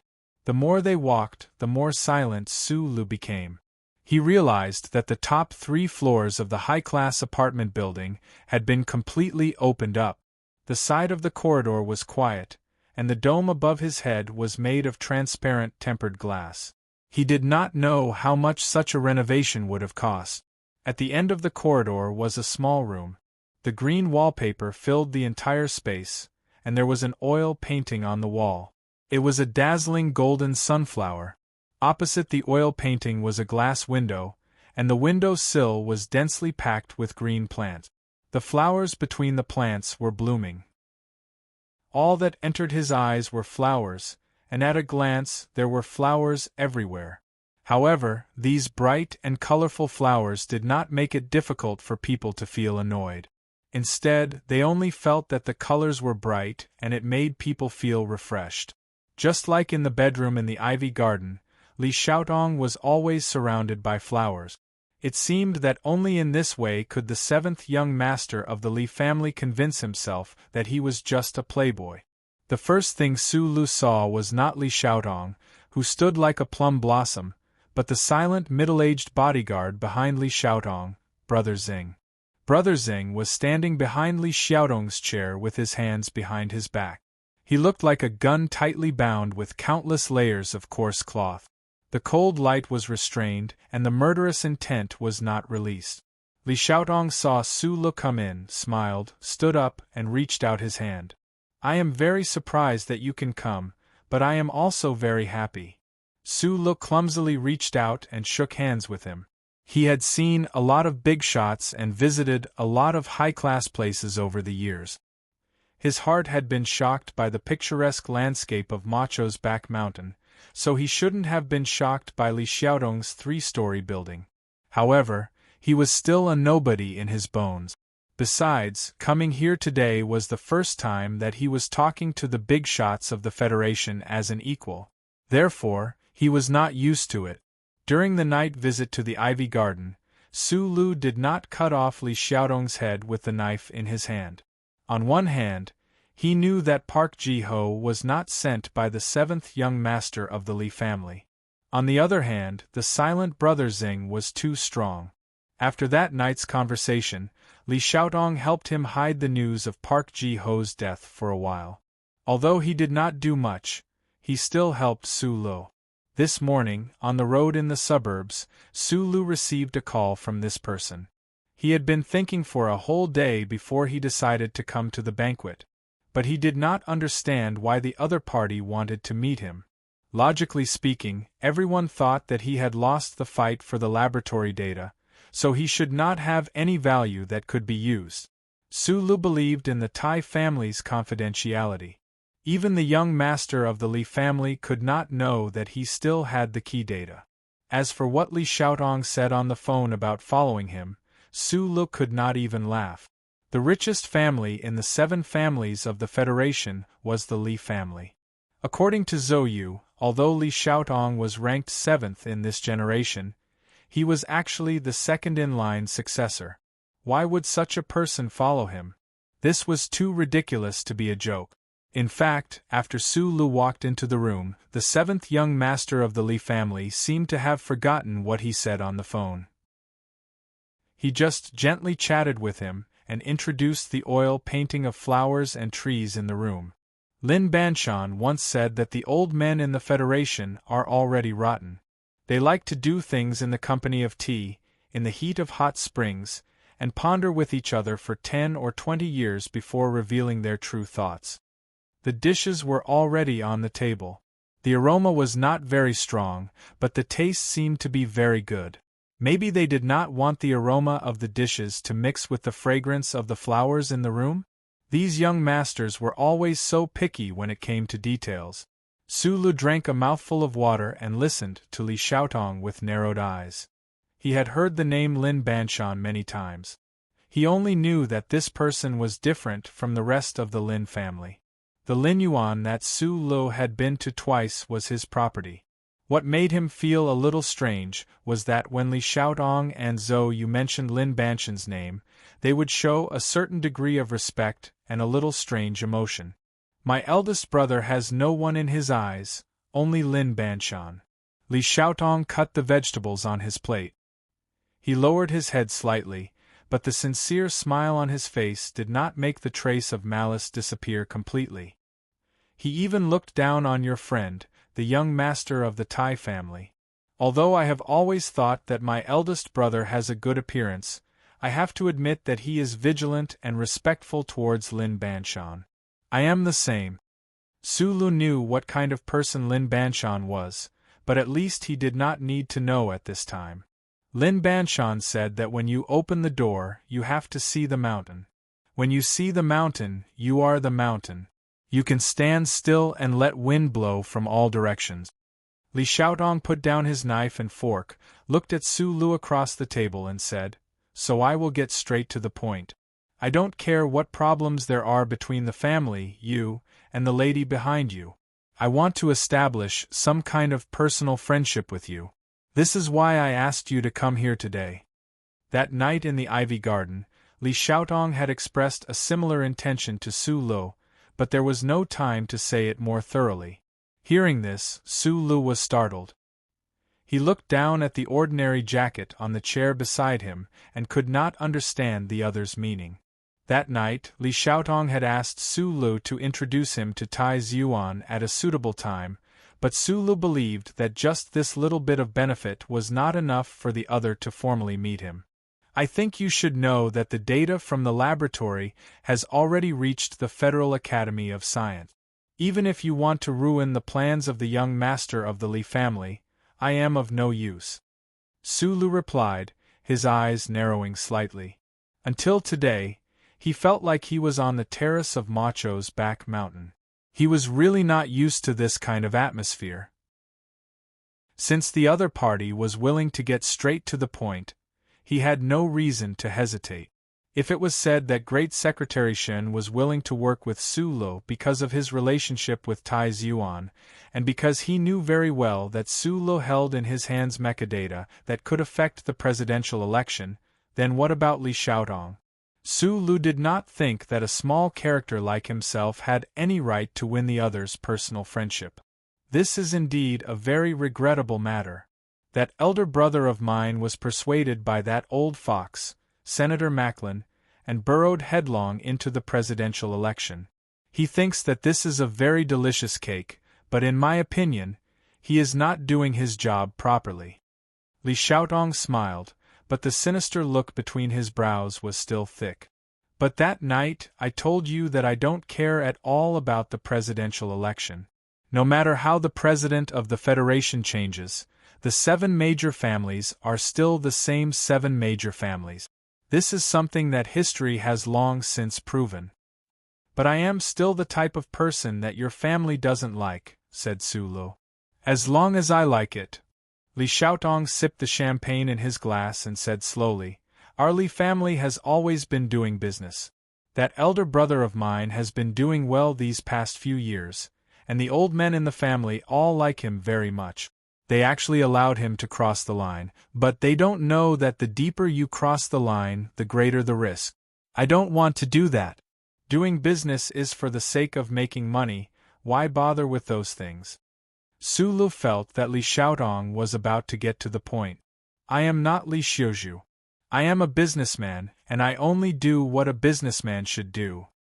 Li Xiaotong stared into his eyes and said, "I want to invest in you. I don't know what potential value I have that is worth the investment of the 7th young master of the Li family. You underestimate yourself."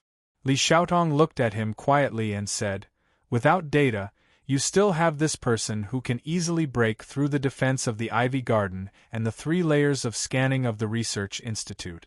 I can't let such an unfathomable guy go so easily. Of course, I definitely won't invest in you as an assassin." Brother Xing still stood calmly and silently behind Li Xiaotong. Just from this, Su Lu knew that Li Xiaotong was not an ordinary person. The powerful bodyguard that the family had sent to his side was unexpectedly not guarded against. This showed that this person's ability was extraordinary. "Perhaps this is a gamble, but I'm willing to take it," Li Xiaotong continued. "I think even Lady Tai is willing to meet him in person. If I bet on him, even if I lose, I won't lose too much." Su Lu was slightly startled. He didn't expect that what gave Li Xiaotong confidence was the meeting at the back mountain of Macho the day before. With an elder leading the way, If I don't know how to follow him to get a bowl of soup to eat, then I don't deserve to be a businessman. Of course there is a risk in investing, but it is precisely this kind of risk that brings benefit. You don't know that Lady Tai rarely sees people, but I am willing to bet on you not only because of this, but also because of what you have shown in this matter. Li Xiaotong suddenly laughed. The Federation is a place with rules. Whether it is the old men in my family, the lady of the Tai family, or even Commander Zhong in the Westwoods, they all have to follow certain rules to do things, but you are different. Li Xiaotong narrowed his eyes and stared at his face with great seriousness. He said, "There is something about you that doesn't stick to one pattern. Those unreasonable axes of yours actually made my elder brother and those hypocrites at the Academy of Science look so pathetic.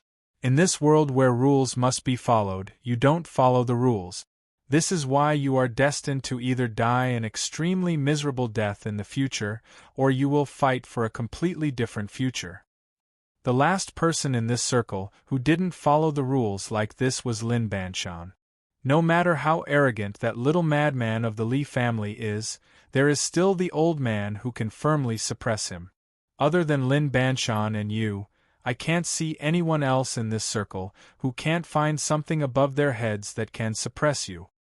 I also have to follow the rules, so even though I know that Park Ji-ho jumped into the arms of my big brother, I can't do anything about it. He also saw this point, so he was so presumptuous. Speaking of which, I have to thank you for helping me kill him. Li Xiaotong's tone became indifferent. But the problem now is that if I also follow the rules, this family will never be mine, so I have to invest in a person who doesn't follow the rules at all. A few days ago, I didn't make up my mind.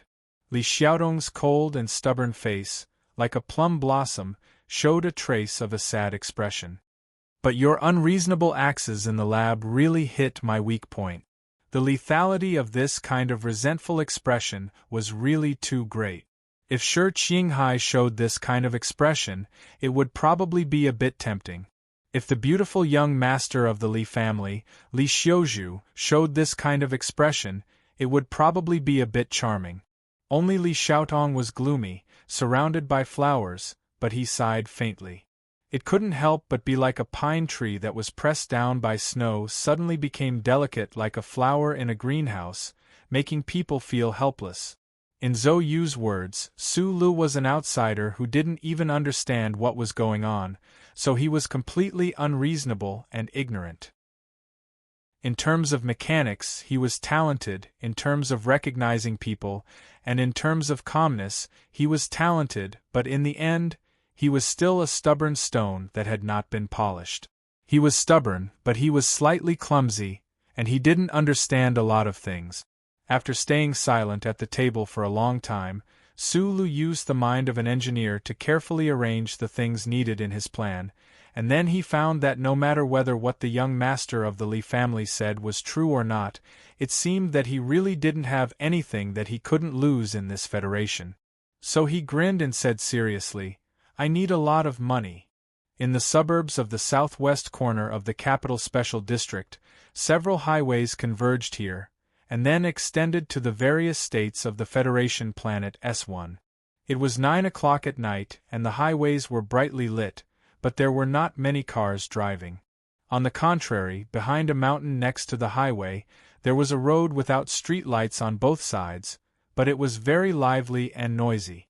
Countless famous brand sports cars gathered here, and the modified headlights emitted dazzling light, illuminating the usually quiet and almost abandoned road. A motorcade of 4 cars got off the highway out of the city and went around the hill. The scene of horns on both sides of the road became much quieter because of the arrival of the motorcade. Countless pairs of eyes looked over, and many people recognized the blue Silver Wraith. The Silver Wraith was the most expensive sports car in the Federation, but this Silver Wraith was not silver, and it was even more famous on the side of the hill road. Not everyone knew that this Silver Wraith belonged to the second heir of the Li family, but everyone knew that the owner of this car had a cold temperament, and was an extremely big shot that was not to be trifled with.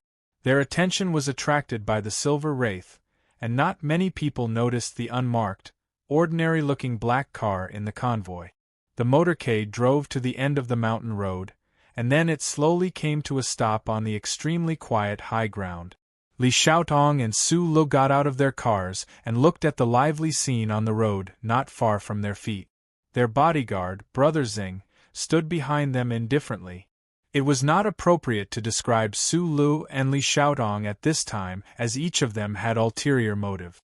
Su Lu did not have the ability to scheme in front of these children of aristocratic families, and for a big shot like the seventh young master of the Li family to condescend to associate with Su Lu, he naturally had some ulterior motives, but the ulterior motive was still far away, not in the immediate interests. Since Li Xiaotong decided to establish a personal friendship with this young second lieutenant, they naturally needed to get along and see each other's temperament. A meal was far from enough, so he took Su Lu to the western suburbs of the capital, the paradise of the reckless racing gang. "I know that your girlfriend has been dead for half a year." Li Xiaotong glanced at Su Lu next to him and said calmly, "I have a lot of properties in the 13 great roads, and those high-class prostitutes have to give in to me. But you are not willing to accept, so I have to take you here to see." Su Lu was silent. He did not know if Li Xiaotong had any deep meaning when he mentioned Zhang Xiaoming's death. He had never forgotten the life and death separation hidden behind the political dark of the Federation. He had forcibly seized the data left by Professor Shen. At this time, he stood with the seventh young master of the Li family. On one hand, he wanted to fight for the honor that Professor Shen deserved, and on the other hand, he wanted to make arrangements for his own plan. What was strange was that although the Li family's seventh young master was so rich that he could kill people, he didn't have too many displeasing behaviors. Su Lu gradually understood the so-called aristocratic family's younger generation. The richer and more powerful they were, the more low-key they would be. However, what made him feel a little strange was that Li Xiaotong, who was gloomy and indifferent, was extremely careful with his tone of voice when talking to him. In this regard, Li Xiaotong was even better than Tai Ziyuan. He did not reveal a trace of a natural sense of superiority. This was something that should be hidden in the bones of the children of the aristocratic families, but Li Xiaotong was able to hide it so well. Su Lu thought silently. He was afraid that Li Xiuzhu, the true successor, would really have to be careful. Su Lu had been silent, but Li Xiaotong did not have any opinion. He pointed to the sports cars on the road and said with a smile, "When I first met you at the entrance of Qingshan Park, I knew that you didn't like the way the rich people race cars. They don't care about human lives. But it's different here. This was originally the Shoujing Expressway. Later, a new road was built and the old road was abandoned. There have always been very few cars and pedestrians passing by here. Moreover, the guys who race cars are all professionals, so they are very safe. I'm not interested in racing." Su Lu shook his head. "Is that so? That day on the number 2 expressway, you chased me and Zhou Yu until we were in a bit of a mess." Li Xiaotong smiled and said, "Of course, you are now used to driving the Crown Prince's special car. Looking at these so-called brand-name sports cars, it's natural that you don't like them." Su Lu shook his head again. He noticed that there was a temporary makeshift house on the side of the road. There was a faint blue light from a computer screen in the makeshift house. After thinking for a while, he guessed what was going on there. He said with a hint of surprise, "Gambling is so professional. Don't underestimate the gambling here. 12 years ago, Lin Banshan started his business here." Li Xiaotong's expression calmed down. When he mentioned that person's name, he couldn't help but have a trace of fascination. He said slowly, "Back then, the Lin family was like our Li family now. Several of their children were very outstanding. In order to compete for the recognition of the previous generation, they were very busy. Lin Banshan was the youngest in their generation, but he was also the most promising one." He suddenly shook his head and exclaimed, "As a result, on my 18th birthday, Lin Banshan sneered in front of all the guests and family elders in the courtyard and said, "I'm too lazy to accept this kind of family business." After saying this, he ate a piece of cake, kowtowed to his parents 3 times, and left the Lin family without looking back. Hearing this story, Su Lu couldn't help but narrow his eyes. Lin Banshan was proud but not stupid. It was just that at that time, he was too rebellious in his bones. Seeing his brothers frowning every day, he felt disdain. He didn't want this family business, so he left in a carefree manner. He wanted to fight for his own country. After leaving the Lin family, Lin Banshan's first stop was here. At that time, the capital New Expressway had just opened. He opened a casino here, gambling on racing. In less than half a year, he made his first pot of gold. Then, he used the money to buy the hostel-like restaurant in HDD Bureau, which is now Lin Yuan. Lin Yuan. Su Lu knew that Lin Yuan was Lin Banshan's business, but he didn't expect that many years ago, Lin Banshan, who had vaguely become a legend, could actually buy that piece of land with the income from illegal racing. So, don't underestimate the income here. Li Xiaotong said calmly, "We are all children of aristocratic families, and we all know how rich the family business is." Lin Banshan said he didn't want it and left in a carefree and arrogant manner. "I grew up with a golden spoon in my mouth, but I don't have his courage. I feel ashamed just thinking about it." The 7 families of the Federation were not ordinary families, and they were not ordinary businesses. Even if they failed to fight for the right of inheritance and stayed at home, they could enjoy a lifetime of wealth and privileges that the citizens of the Federation could not imagine. But Lin Banshan left at the age of 18, leaving behind words of disdain, and left in such an arrogant manner. This universe, this Federation, is made up of countless rules. The mysterious Lady Tai, the powerful president, and the noble army god still have to take care of the interests of all sides, constantly compromise and strive to find a balance between those lines. Li Xiaotong said indifferently, "Lin Banshan broke the rules, and I think one day, maybe you can break it too. I'm not a member of this circle. For me, there are naturally no rules," Su Lu replied. The modified sports car roared loudly. The car owners who were fussy about speed were naturally unwilling to use electric power or hybrid power, and the pungent smell of strong gasoline gradually filled the road. On the road at the foot of the mountain, a curvaceous girl was waving a flag, leading the car onto the track. From time to time, a wrecked car would be dragged back by a heavy-duty tractor.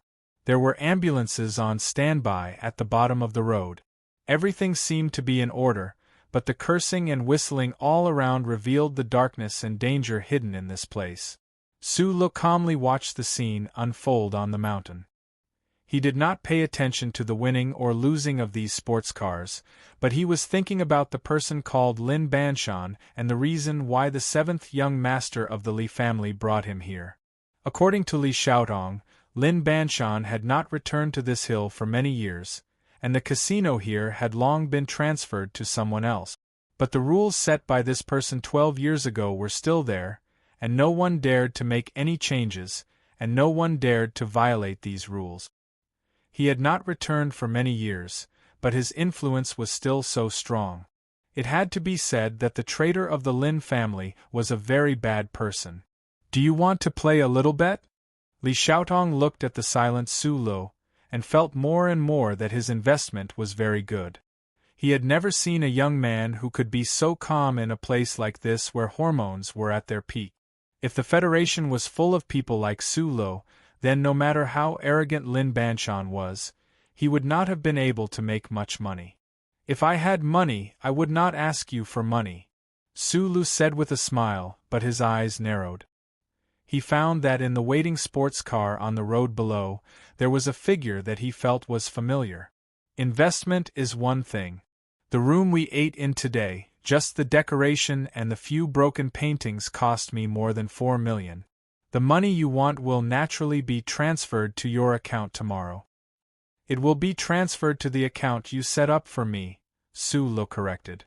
Li Xiaotong smiled slightly, and the hem of his black coat swayed slowly in the night wind. He said, "In addition to investment, it is also okay for friends to exchange what they need. You are not in a convenient situation, so I can lend you some money to make a small bet. It is not a bad idea. I don't borrow money. If I borrow money and return it, I will owe you a favor. Like you said, this is not the same as investment. Damn you." Li Xiaotong did not know if it was because he was used to acting gloomy in front of his brother and family elders. Even if he was angry and laughing at this time, there was still a sense of gloominess.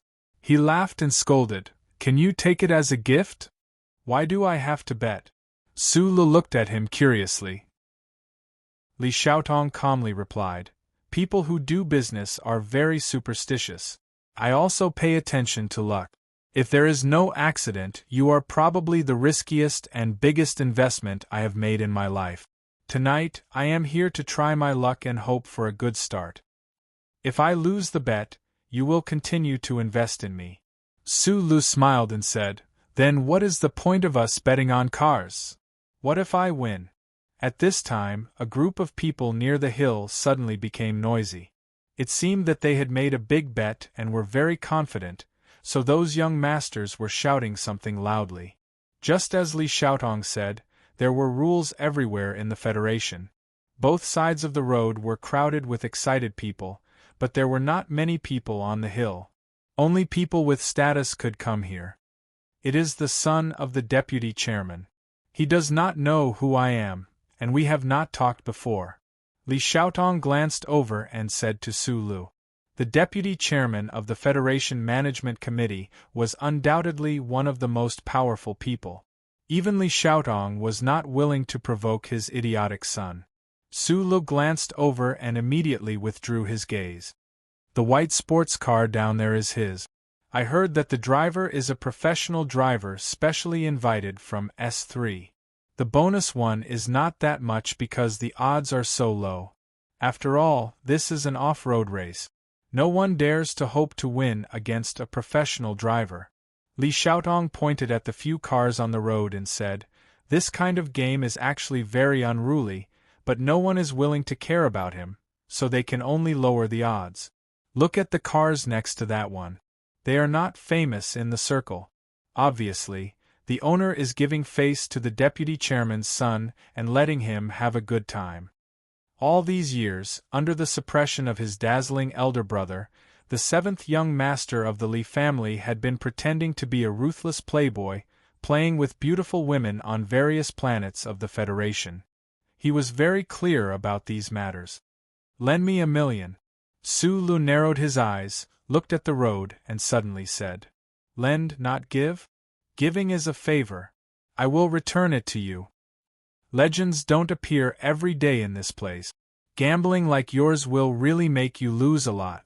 Li Xiaotong did not care about $1 million. He simply followed Su Li's eyes and found that the man next to him was staring at a race car. "No matter how it is modified, that race car will always lose," Li Xiaotong said. "Even if Lin Banshan drove it himself 12 years ago, it would still lose. Gambling is bound to lose, just like when you invested in me." Su Lu looked at the inconspicuous race car and the man next to the car who looked like a delicate woman.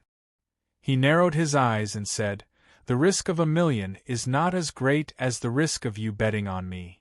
That makes sense. I always thought that you were too calm and silent. You are young, but you are old and rusty. It is rare for you to go crazy. Of course, I have to take a look." Li Xiaotong laughed and asked his men to place their bet. Su Lu looked at the delicate man next to the race car. His expression was calm, but he was thinking about something else. He was not a gambler. He was curious about the famous Lin Banshan, but he was not interested in betting on this kind of racing. He was only interested in the delicate man. After all, he would be spending time with the delicate man in the future. He wanted to know what kind of person he was. Not many people cared about this race. The odds were too different. The winner had been decided long ago. Very few people placed bets. Except for the chairman's son on the hill, who threw in hundreds of thousands of dollars out of boredom, There were basically no bets. Suddenly, on the light screen outside the makeshift room, there was an additional 1 million, which immediately caused a commotion in the room. According to the current odds, if the race car won, the chairman's son would have to fork out 7 million. Such a big bet was rare, even when Lin Banshan was personally holding the line. The crowd on the other side of the hill cast strange glances at Li Xiaotong and Su Lu. There were not many people who could spend a lot of money to buy a quick profit. Only these two groups of people on the hill had the ability to do so. However, the people on the other side did not expect that their professional racer would lose. The deputy chairman's son even thought that this group of people deliberately lost a lot of money to him in order to make friends with him. More than 10 minutes later, everyone saw a very shocking scene. The race car, which seemed like it would fall apart at any time, slowly came back. Its speed was as slow as the broken carriage pulled by an old cow in ancient fairy tales. But the problem was that there was no other sports car behind the race car. Even the famous sports car driven by the professional racer was nowhere to be seen. Near the turning point in the distance of the old Shoujing Expressway, flames could be vaguely seen. No one knew what happened, but the heavy trailer and ambulance rushed away. There was a dead silence on both sides of the road. It was not until the delicate man climbed out of the race car that there was a burst of ear-piercing screams and cheers. Li Xiaotong indifferently looked at the bustling scene on the road. He looked at the delicate driver and slowly turned his head to look at Su Lu. He said, "Looks like we found another guy who doesn't follow the rules tonight." He had layers of doubts in his heart. How did Su Lu know that the race car was a crazy guy who was not afraid of death and was not afraid of killing people? The racer was so delicate, as gentle and calm as a virgin. There are many unreasonable things in the Federation, but there are also many coincidences. Su Lu looked at the delicate man who was walking up the hill. He lowered his head and said, "Maybe you don't believe it, but I just saw this person today. He is my secretary."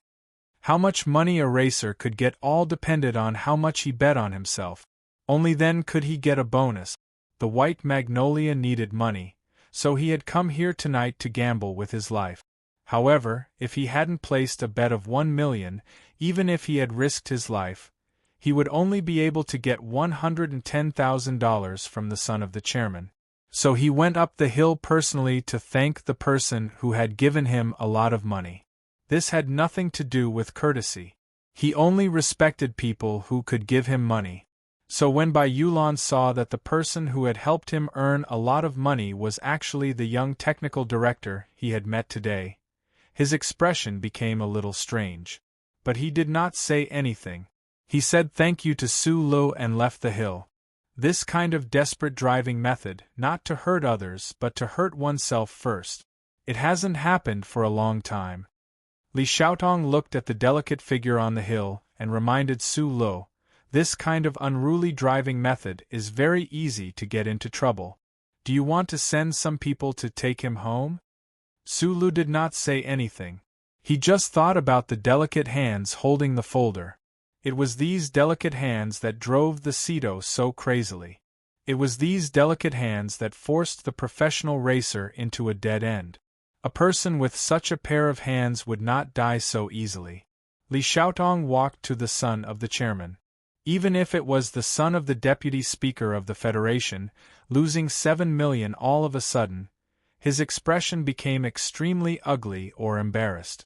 However, it was unknown what the seventh young master of the Li family said, but the speaker's son returned to his usual arrogance and nodded lightly. "I will transfer the money that this prodigal lost to you." Li Xiaotong walked back to Su Lu. Looking at the chaos at the foot of the hill, he said, "It seems that my investment will be very good." After that night, Su Li's life returned to a dull and boring state. He lived in the apartment in Wangdu every day, worked in the farm-like headquarters of the Whitewater Company in the commercial district, and occasionally talked to Zhou Yu on the phone or had a meal with Li Xiaotong. He looked at the faces of the small stars in the Federation in front of money and wealth. It was more or less the same as before, but there were some differences. He met with Zhou Yu a few times and passed a part of the data model to him. However, he kept the direct results of his and Professor Shin's research. Li Xiaodong's large sum of money had already been transferred to his account. Su Lu began to buy the equipment and components he needed through the black market like an ant-moving house. Su Lu didn't know how the Federal Academy of Sciences project was progressing. He also didn't know what influence Secretary Shun had on the Nutshell Engineering Department. He didn't even know the details of the engineering department's research on the new generation of the Federation's mecha, but he asked the other party to give him data feedback. The resources that needed to be prepared were prepared. The total data that needed to be obtained was also in his hand. The only thing that needed to be done was the failed prototype MX in the Whitewater Company. His secretary, Bai Yulan, came to his office to report once a day and then couldn't find him again. This delicate man's attitude towards Su Lu didn't change at all because of the bet that night. He was still as gentle as ever, but he was still as cold as ever. Just like that, 10 days passed. Su Lu felt extremely tired. At this moment, he couldn't help but think of Shi Qinghai. He thought of the days when he and Mr. Shi worked together to fight against the Federation Investigation Bureau. The Federal Academy of Science and the Nutshell Engineering Department were in a secret competition. However, even though he had the core data, he couldn't do anything about it. He didn't even completely trust the Tai family, let alone Li Xiaodong. Secretary Bai was also cold to him. He didn't have a single partner by his side.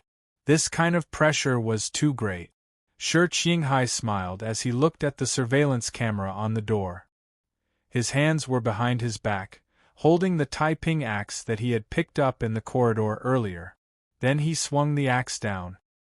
He completely ignored the apartment's complete surveillance and alarm system and smashed the door open. The alarm didn't sound. Shi Qinghai kicked the person behind the door to the ground. After closing the door, he dragged the axe and walked towards the person on the ground. The temperature in the apartment was extremely low. In this late spring and early summer, the owner of the apartment was still wearing a fitted synthetic sweater. Shi Qinghai didn't say a word to the man whose eyes were flickering. He swung the axe down and chopped off the man's right hand. Blood spurted out and the man screamed in pain. Shi Qinghai exhaled softly. His handsome face was full of satisfaction. He praised, "You made me so hard to find." Chapter 203. After all, the blood in a human body was not the same as the water stored in a fire engine. After gushing out from the severed wrist, the blood was depleted in an instant, dripping and soaking the synthetic blanket in front of the sofa. The blanket was full of blood, and its color became extremely dark and heavy. However, the smell of blood was not absorbed, and instead, it began to spread around the room. The middle-aged man in the synthetic sweater was called Wang Xian, a very ordinary name, and a very ordinary person. At this time, he had lost an arm and his face was pale. However, after the scream, he stubbornly pursed his lips and did not say a word. He used his left hand to press down on the joint of his right arm. He did not want to die from excessive blood loss, and he also did not think that this beautiful man in front of him would kill him immediately. People who did this kind of work were always extremely careful. The way they died was usually through betrayal or being silenced by their superiors. It was very rare for an enemy to come directly to their door and cut off their arm in such a violent scene. Wang Xian raised his head and looked at the beautiful man in front of him with resentful eyes. He did not ask how the other party found his place, although this was his biggest curiosity. He only forced himself to be calm and said, "What do you want?" The simple surveillance system and alarm system outside the apartment did not have the slightest reaction when the other party broke in. It seemed that the other party had already cleaned the surroundings of the apartment in advance. Although Wang Xian was only an intelligence officer, His ability to protect himself was not bad. However, in front of the other party, he could not even block a single kick, and he could not avoid that tyrannical axe. Combining these two situations, he knew how terrifying the enemy was today. More importantly, he recognized the real identity of this beautiful man at a glance. He began to feel fear and despair, but the other party did not immediately kill him, and he smelled a trace of opportunity. Shi Qinghai took out a pack of 37 brand cigarettes from his pocket, lit one, and took a deep breath. He crouched beside the pool of blood and took a wallet from Wang Xian's body. Through the phone of Senator Macklin's secretary, Helen, he obtained some information, but the information was too vague and too jumbled. It took him a full 3 days to sort through the information before he found the person in front of him named Wang Xian. This person was nominally a staff member of the S2 Mountain Ring 4 States Peace Foundation, but the number of times he appeared in Helen's phone seemed to be a little too much. Starting from this point of suspicion, he began to secretly investigate Wang Xian, paying special attention to this person's movements before the 1st of January of the 67th year of the constitutional calendar.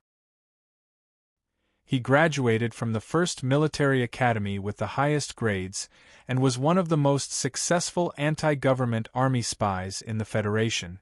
No matter how well Wang Xian's cover, he still found many problems. "You should know me." While rummaging through his wallet, Shi Qinghai said vaguely with a cigarette in his mouth, "So, you should know very well that I'm here for revenge. It'll be very difficult for you to survive. But before you die, I'd like to know one thing. How did Senator Macklin send the information to Yang Jingsong of the Department of Defense when he learned that the source of danger was going to Linhai State Stadium?" Some of the ashes flew down with the slight movement of his lips, landing on the dark and bloody carpet. He continued calmly, "I've been investigating for a long time, and Macklin did indeed talk to Yang Jingsong on the phone. But with Yang Jingsong's enmity towards the comrades in the mountains, he shouldn't believe it so easily. So there must be another group of people who vouched for him." Shi Qinghai smiled slightly, and a kind expression appeared on his delicate face. "Tell me who that group of people is. Also, I believe that you must have some evidence that can embarrass Senator Macklin. Please give it to me as well." The other party was a military officer. "I don't know who's behind him, but there was one time when I found out that it seemed to be a big shot in Parliament Mountain. At first, I thought it was someone from the 7 great families, but after some analysis, I don't think so." Wang Xian leaned on the sofa, his eyes staring blankly at the blood dripping from his wrist. Without any hesitation, he confessed according to Shi Qinghai's request. He used to be a member of the organization, so he was very clear about the severity of the organization's punishment for traitors. Although this beautiful man in front of him seemed to have left the organization and become a wandering ghost, since he was able to become the organization's most successful spy in the capital ring of the Federation, the other party must have more tricks up his sleeve.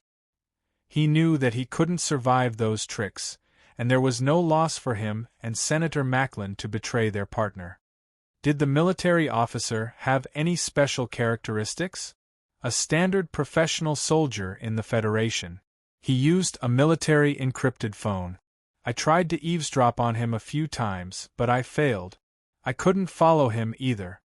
Wang Xian panted. "What I want are the real characteristics." He was wearing a wig. His real hair should be maroon red. Maroon red hair was indeed rare in the Federation, but there were at least a few million people in the population of tens of billions. After a moment of silence, Shi Qinghai said, "Looks like you're quite meticulous. That's all for this clue. Next up is the second one. I need something that can make Senator Macklin uncomfortable." This was the 3rd time Shi Qinghai had mentioned the word comrade. A strange expression appeared on Wang Xian's pale face. He panted and said, "I only asked you to give me a quick death. You know very well that I can't fulfill this request of yours." Shi Qinghai threw the wallet on the floor and took out a photo. It was a photo of Wang Xian, his wife, and daughter. He put the photo in front of Wang Xian's eyes and didn't say a word. He just waited for the other party's answer. Wang Xian bit his lip and didn't say a word. He knew that the other party was using his family's life to threaten him, but he still didn't say anything. Shi Qinghai frowned and looked at the photo carefully. Suddenly, he tore open a corner of the photo with 2 nimble fingers. It turned out that the photo was actually double-layered. After tearing open the top layer, he could see another photo underneath. Wang Xian's originally extremely pale complexion became even uglier at this time. The photo underneath was also a family photo, but the woman and child in it were different from the first photo. As a special agent, you made a fatal mistake. People like us don't have the right to expect love and family, not to mention having such a cute child. Shi Qinghai threw the photo on the floor beside Wang Xian. He picked up the axe and gently placed it on the photo. The sharp edge of the axe just happened to rest on the neck of the cute little girl in the photo. Even if you have a family, you should be more careful. What's the use of double-layered photos when you can't carry them around? This kind of artistic aura can really kill people. Don't implicate the wife and child. Wang Xian stared at Shi Qinghai with resentment. Don't forget the rules of the organization. Since the massacre 30 years ago, the organization has strictly prohibited the use of such violent means. If you dare to do so, the disciplinary committee won't let you go. Even he will have to bear the pain and behead you. When you betrayed my teacher, did you think about the consequences? Shi Qinghai's expression was calm, but his voice was incomparably cold. I believe you didn't, so I won't think about the consequences. I don't belong to any organization. I'm just carrying out a very simple revenge. Wang Xian's expression was gloomy. He knew that he was going to die today, but he had to think about his daughter. He knew that the handsome man in front of him could be a terrifying killing machine when he turned cold. Half an hour later, Shi Qinghai tidied up everything in the apartment. He checked the recording pen and the transferred data on him one last time. He walked out of the room and closed the door that had been cut open by the axe. Next to the sofa behind the door, the already dead Wang Xian lay in a pool of blood with his eyes closed. Taking the subway to the old airport in the capital, Shi Qinghai silently walked to a stove in the corner while listening to the street music of street performers hitting empty cannon shells. The weather in the late spring had begun to become hot and dry. No one was willing to go near the stove. There were only some remnants of incense ashes used to worship the dead. It seemed that the Yulan festival had just passed away. Taking off his gloves and shoes, Shi Qinghai put them into the fire. He calmly looked at the suddenly rising flames, as if he saw his teacher's chubby, sometimes serious, sometimes cute face in the flames. Su Lu and Shi Qinghai had lost contact for a long time. He didn't know that Mr. Shi was getting closer to the truth of the matter step by step. He even had some evidence that Senator Macklin was involved in the assassination in Linhai State. The problem was that both of them were young people who walked the path of revenge alone. Even if they had evidence in their hands, they probably wouldn't know where to send it. The wife of the Tai family should have been the most angry person. However, in the context of the great reconciliation of the Federation, and the fact that Senator Macklin represented the collective will of the people in the 4 states around the mountains, the political figures in the Federation probably wouldn't want to take such a risk when the election was about to begin. The computer screen showed the number in the account. Seeing so much money under his control for the first time, even someone as calm as Su Lu couldn't help but feel a little lost for a moment. Until today, he still didn't fully understand why the 7th young master of the Li family was willing to invest in him. An eclectic axe? This statement was too idealistic and too artistic. It shouldn't be the temperament of a calm businessman. Secretary Bai Yulan walked in and took the Weapons Maintenance Fund application documents that required Su Li's signature. He walked out of the room. These days, this delicate man still kept a distance from Su Lu. Half a minute later, Bai Yulan suddenly returned to the office. He looked at Su Lu for a long time and said, "There are some problems in the armory. Do you want to go take a look after work?" Chapter 204. Su Lu was silent, but that didn't mean he was dull. Su Lu was always smiling, but that didn't mean he was heartless. The environment he grew up in and his education background made it impossible for him to fully understand some methods of using people. Even if he understood, it might be difficult for him to do it with his temperament. So, since escaping from the Eastwood region, he had not had a single partner or helper except for a few friends who shared the same bad habits but ended up with bad endings because of this stubborn stench. Of course, it was a bit harsh to ask an orphan who had just turned 20 years old to suddenly become a powerful child of power. However, as an orphan who had been living in Bell Tower Street for several years, Su Lu was able to safely pass his adolescence. Apart from Uncle Feng Yu's care, Su Li's ability to observe people's expressions wasn't bad. In the words of that uncle, this kid seemed to have a natural ability to discern people's hearts. Su Lu was able to figure out what the people around him wanted in a very short time. For example, Li Wei wanted respect, so he wanted power and fists. For example, Zhang Xiaomeng wanted to follow in the footsteps of that old bastard, St. George. She wanted to take advantage of her youth and childishness to do the right thing, then turn into a sky full of fireworks, regardless of other people's tears. For example, Shi Qinghai wanted peace, but because of that director's leap, it became a bubble secretary by Yulan needed money. Although he didn't know where his urgent desire for money came from that night's car race on the old road of Shoujing Expressway, it could be seen that this delicate man was willing to give up his life for money. His behavior after the event also proved that this person respected money very much. The organizational structure of the Whitewater Company was somewhat similar to the military structure, but there were also some very different aspects. The most different aspect was reflected in the power of the technical director.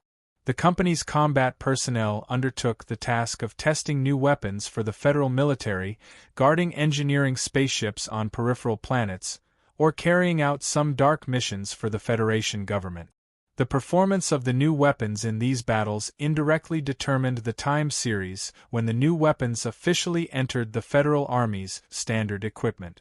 The technical supervisor assigned to the combat team also had more power because of this background.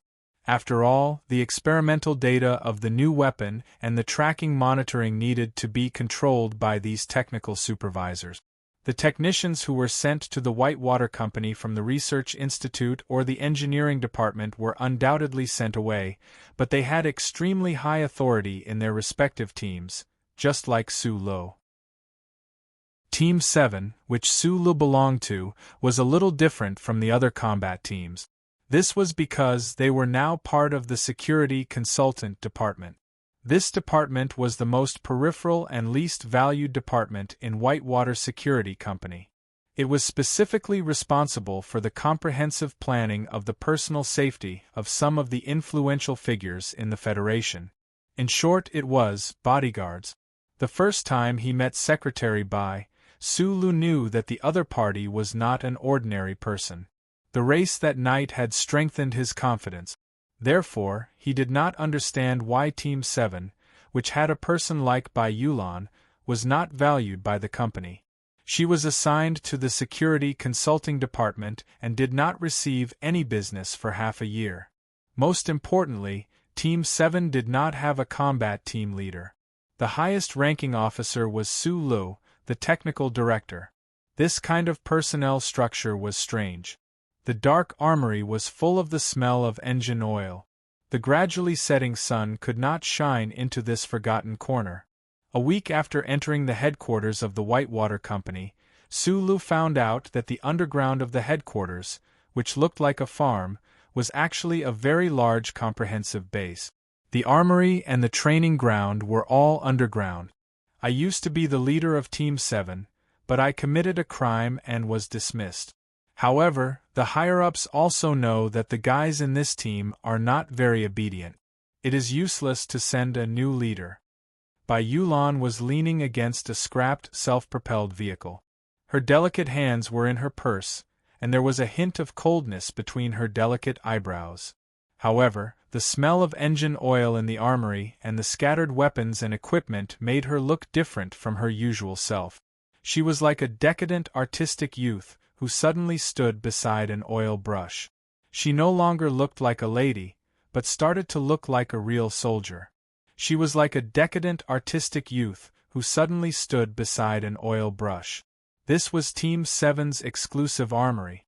The weapons and equipment inside looked to be in good condition, but they had not been maintained for a long time. No one knew how long they could last on the battlefield. Su Lu lay on the skateboard and looked at the internal structure of the self-propelled missile through his goggles.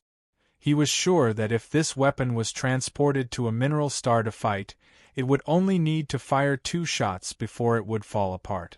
Bai Yulan's gaze was a little cold, and there was a trace of loneliness hidden in that coldness. She looked at the 2 legs that extended out from under the self-propelled gun, and her heart trembled slightly. She thought to herself that if this gun were to collapse at this moment, the person below would probably die more thoroughly. I don't know who you offended and who sent you to Team 7, but since you are here, I am afraid you will not be able to get out. Su Lu was still under the self-propelled missile. She did not know what he was busy with, but she did not answer. Bai Yulan did not seem to care. She was just calmly narrating some things. She had never known the background of this young technical director, who did not seem to be anything out of the ordinary. However, when she saw him standing on the hill during the race that night, she began to be vigilant.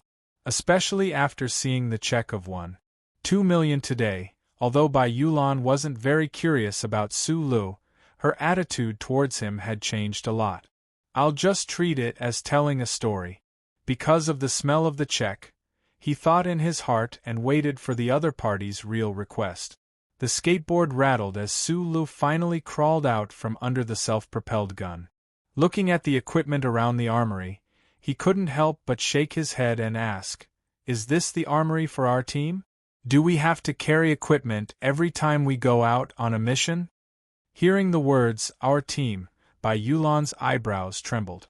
Her hands were still in her pockets, but they gradually clenched. For her, Team 7 would always belong to her and her brothers. No one should even think about getting a share of it. Every combat team has its own armory. According to the information obtained by the technical director from the company, the armory is distributed in batches. Su Lu used detergent to wash the stains off his hands. He walked in front of her. After a moment of silence, he said, "The Security Consulting Department. How can they have so much firepower? The equipment here is enough to occupy a small mineral star." Bai Yulan lowered her head and looked at the tips of her smooth leather shoes. Her eyes were soft and gentle. She smiled and said, "Team 7 was originally the company's ace combat team. I used to be the captain." She was still gentle and delicate with a cold smile. She was very much like a proud and calm girl. However, Su Lu felt a different emotion from Bai Yulan for the first time. It was probably the so-called pride of a soldier. Ace combat team? Su Lu understood why he felt a sense of vigilance when he saw her for the first time. The Whitewater Company's ace combat team had always been carrying out dark missions assigned by the government. They spent most of their time in bloody battles in various parts of the universe. Their combat experience was probably much richer than the federal military's special forces. It was even possible that they were a secret federal military special forces and were just training in the Whitewater Company. How could such a team have fallen to such a state? "You just said something happened. What is it?" Su Lu looked at Bai Yulan and asked. "The information I just told you is a gift from me. From now on, one question for 100,000. Secretary Bai retracted one of her feet. She put her hands in her pockets and lightly kicked the ground with the tip of her foot. "No problem. When we were carrying out a mission last year, our team took on a private job. Although the mission was successful in the end, the losses were too heavy. You took on a private job because you were short of money. Yes. Is 120,000 enough? It's close. Just a little more. What mission did you carry out last year? It involves Federation secret. Since you yourself don't know, then I can't tell you. 500,000 for this question. I love money and need money, but I love the Federation's laws and this little life of mine even more, Sir Supervisor. Was it to test the Federation's new generation MX Mecha? Bai Yulan slowly raised his head. The foot that had been lightly kicking the ground also stepped forward. He stood coldly and looked at Su Lu. After a long time, he said, "Yes. I'm done with my questions." Su Lu didn't ask this delicate man why he was so desperate for money. He only smiled at him and continued to say, "I've become very rich for some reason now. If you need anything, you can ask me. I can take on private jobs, but I don't do things that are illegal," said Bai Yulan lightly, his tone incomparably calm and harmless. At this time, Su Lu already understood Secretary Shin's arrangement. Back when Macho had been negotiating at the back of the mountain terrace, he had suggested that he wanted to observe the development of the new mecha from the closest distance. However, he couldn't show his face in the engineering department, so the other side had actually chosen such an unexpected method to send him to the side of the few people in the Federation who had personally operated the new generation MX Mecha. "Of course it's not illegal," said Su Lu. "It's something personal. Personal matters are often troublesome matters." Bai Yulan lowered his eyes and looked at Su Li's hand that was covered in the color of detergent.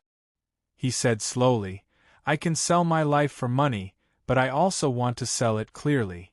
That delicate pair of hands pulled out of his pocket, a military knife in his right hand. Bai Yulan said in a low voice, "But if you want our team, then this isn't a matter of money. I can't let a young spoiled brat like you drag all 30 of us into a pit." Su Lu looked at the delicate military knife in his delicate hand and said, slightly taken aback, "What do you want to do?" Actually, if this sentence had been said by the delicate Bai Yulan, perhaps the scene would have been better.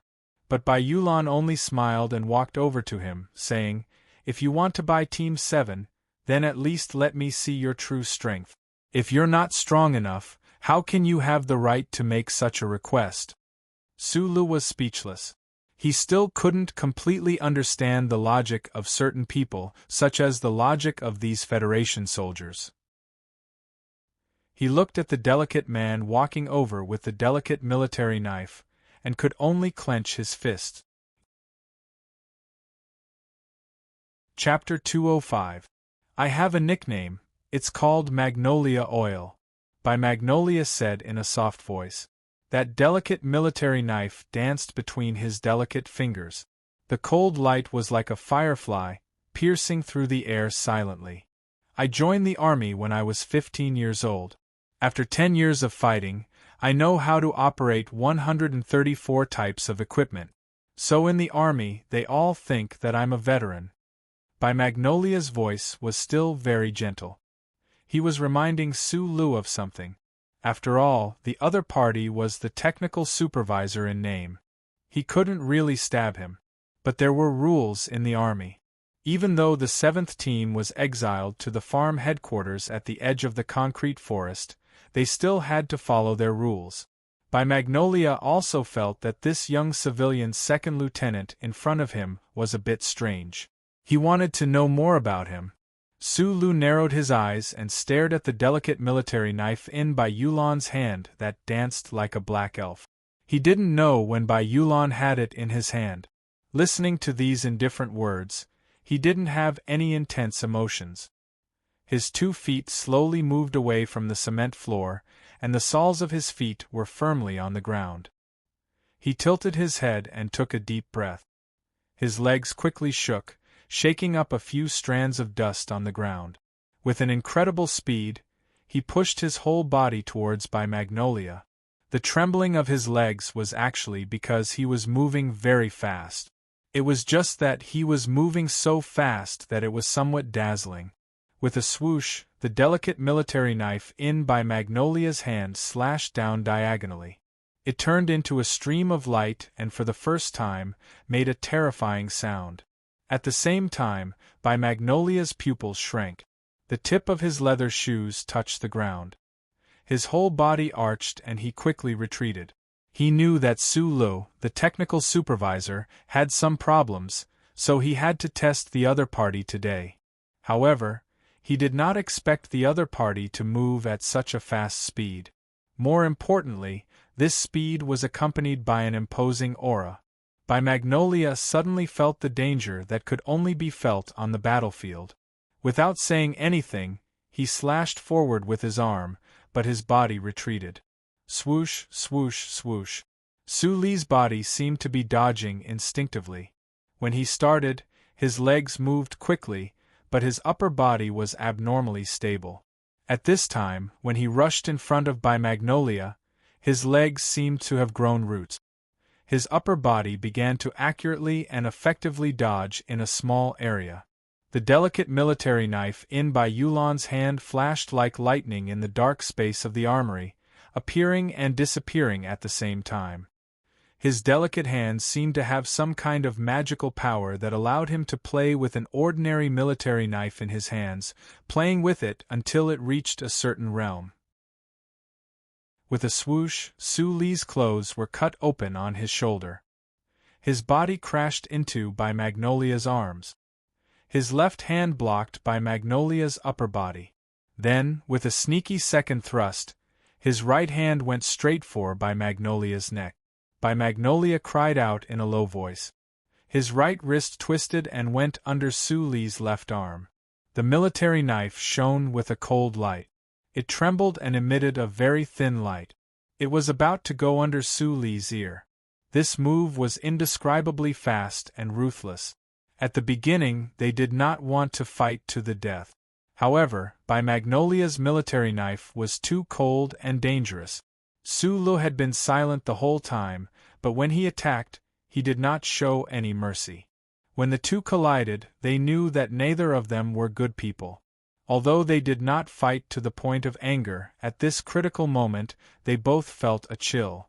Neither of them dared to slow down. Su Lu looked at the cold light floating under his chin. His eyes narrowed. He flipped his left wrist and threw it out. It was the ugliest move of the 10 moves that Uncle had taught him. It was like a singer swinging his long sleeves, or a shrew trying to break free from her cowardly husband's hand. Although it was a little ugly, it was absolutely effective. His left arm, which was as hard as iron, directly hit By Magnolia's right wrist, making a loud "pa" sound. By Magnolia did not groan. His face was pale. He kicked towards Su Li's lower abdomen. His right hand, which had been thrown into the air, chopped towards Su Li's forehead. It was as if he wanted to use the cold light to cut Su Li's straight eyebrows into a few inches of dry twigs. Su Lu did not pay attention to the military knife coming towards his head. His feet scraped against the ground, and his body moved closer to the retreating By Magnolia. In an extremely short period of time, his left and right hands were like two sandhammers, striking towards his opponent's chest. Bam, bam, bam, bam. A series of muffled sounds rang out. By Magnolia's left hand was unable to block the two lightning-fast fists. With a muffled groan, the cold light flashed again. He lowered his head, pursed his lips, and a murderous look flashed across his delicate face. With a swish, the cold light on his right hand drew the word 1 in front of him. At the end of the stroke of the last word, the sharp tip of the military knife silently arrived an inch away from Su Li's carotid artery. It was as if a waterfall of blood could come out at any time. Magnolia's nickname in the military was Magnolia Oil. It wasn't just because he was young, but he was already a seasoned veteran. It was also because his former colleagues in the Federation's military were all very clear about the coldness of this delicate man who killed without batting an eyelid, and how slippery the delicate military knife in his hand was. Often, during close combat, the opponent would only notice the eye-catching cold glint in his eyes, but would die under the silent sneak attack of the delicate military knife. When the military knife cut open the carotid artery, the opponent's blood would spray onto his face. It could also spray onto the ceiling like a reverse waterfall. Magnolia had killed countless people over the years.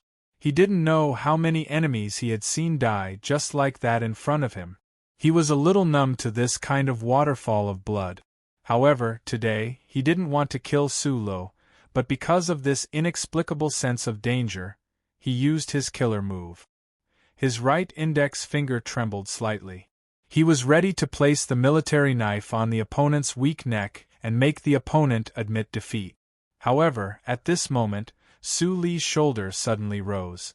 His right arm came from the outside and smashed horizontally. A heavy muffled sound echoed in the dark armory. Magnolia lowered his head. His delicate brows were furrowed. He stood calmly. The military knife in his right hand was slightly stained with blood. His right leg was trembling non-stop. Su-lo stood in front of him. There were 7 or 8 slender cuts on his clothes. Only the cut on his shoulder was slowly oozing blood. Magnolia raised his head and said softly, "What did you eat when you were growing up?" Su-lo was stunned. He said, "Beef." Magnolia smiled self-deprecatingly. His fingers twirled a flower, and he put the military knife back into the hidden sheath at his waist. He turned around and walked out of the armory. Su-li's last attack had been too powerful. His left arm, which was blocking the side of his face, felt like it was about to break. His right leg, which was supporting him and not falling down, began to tremble. Sweat seeped out of Su-li's hair and dripped onto the wound on his shoulder. Su-lo looked down and couldn't help but shake his head. Magnolia's attack was indeed cunning and ruthless.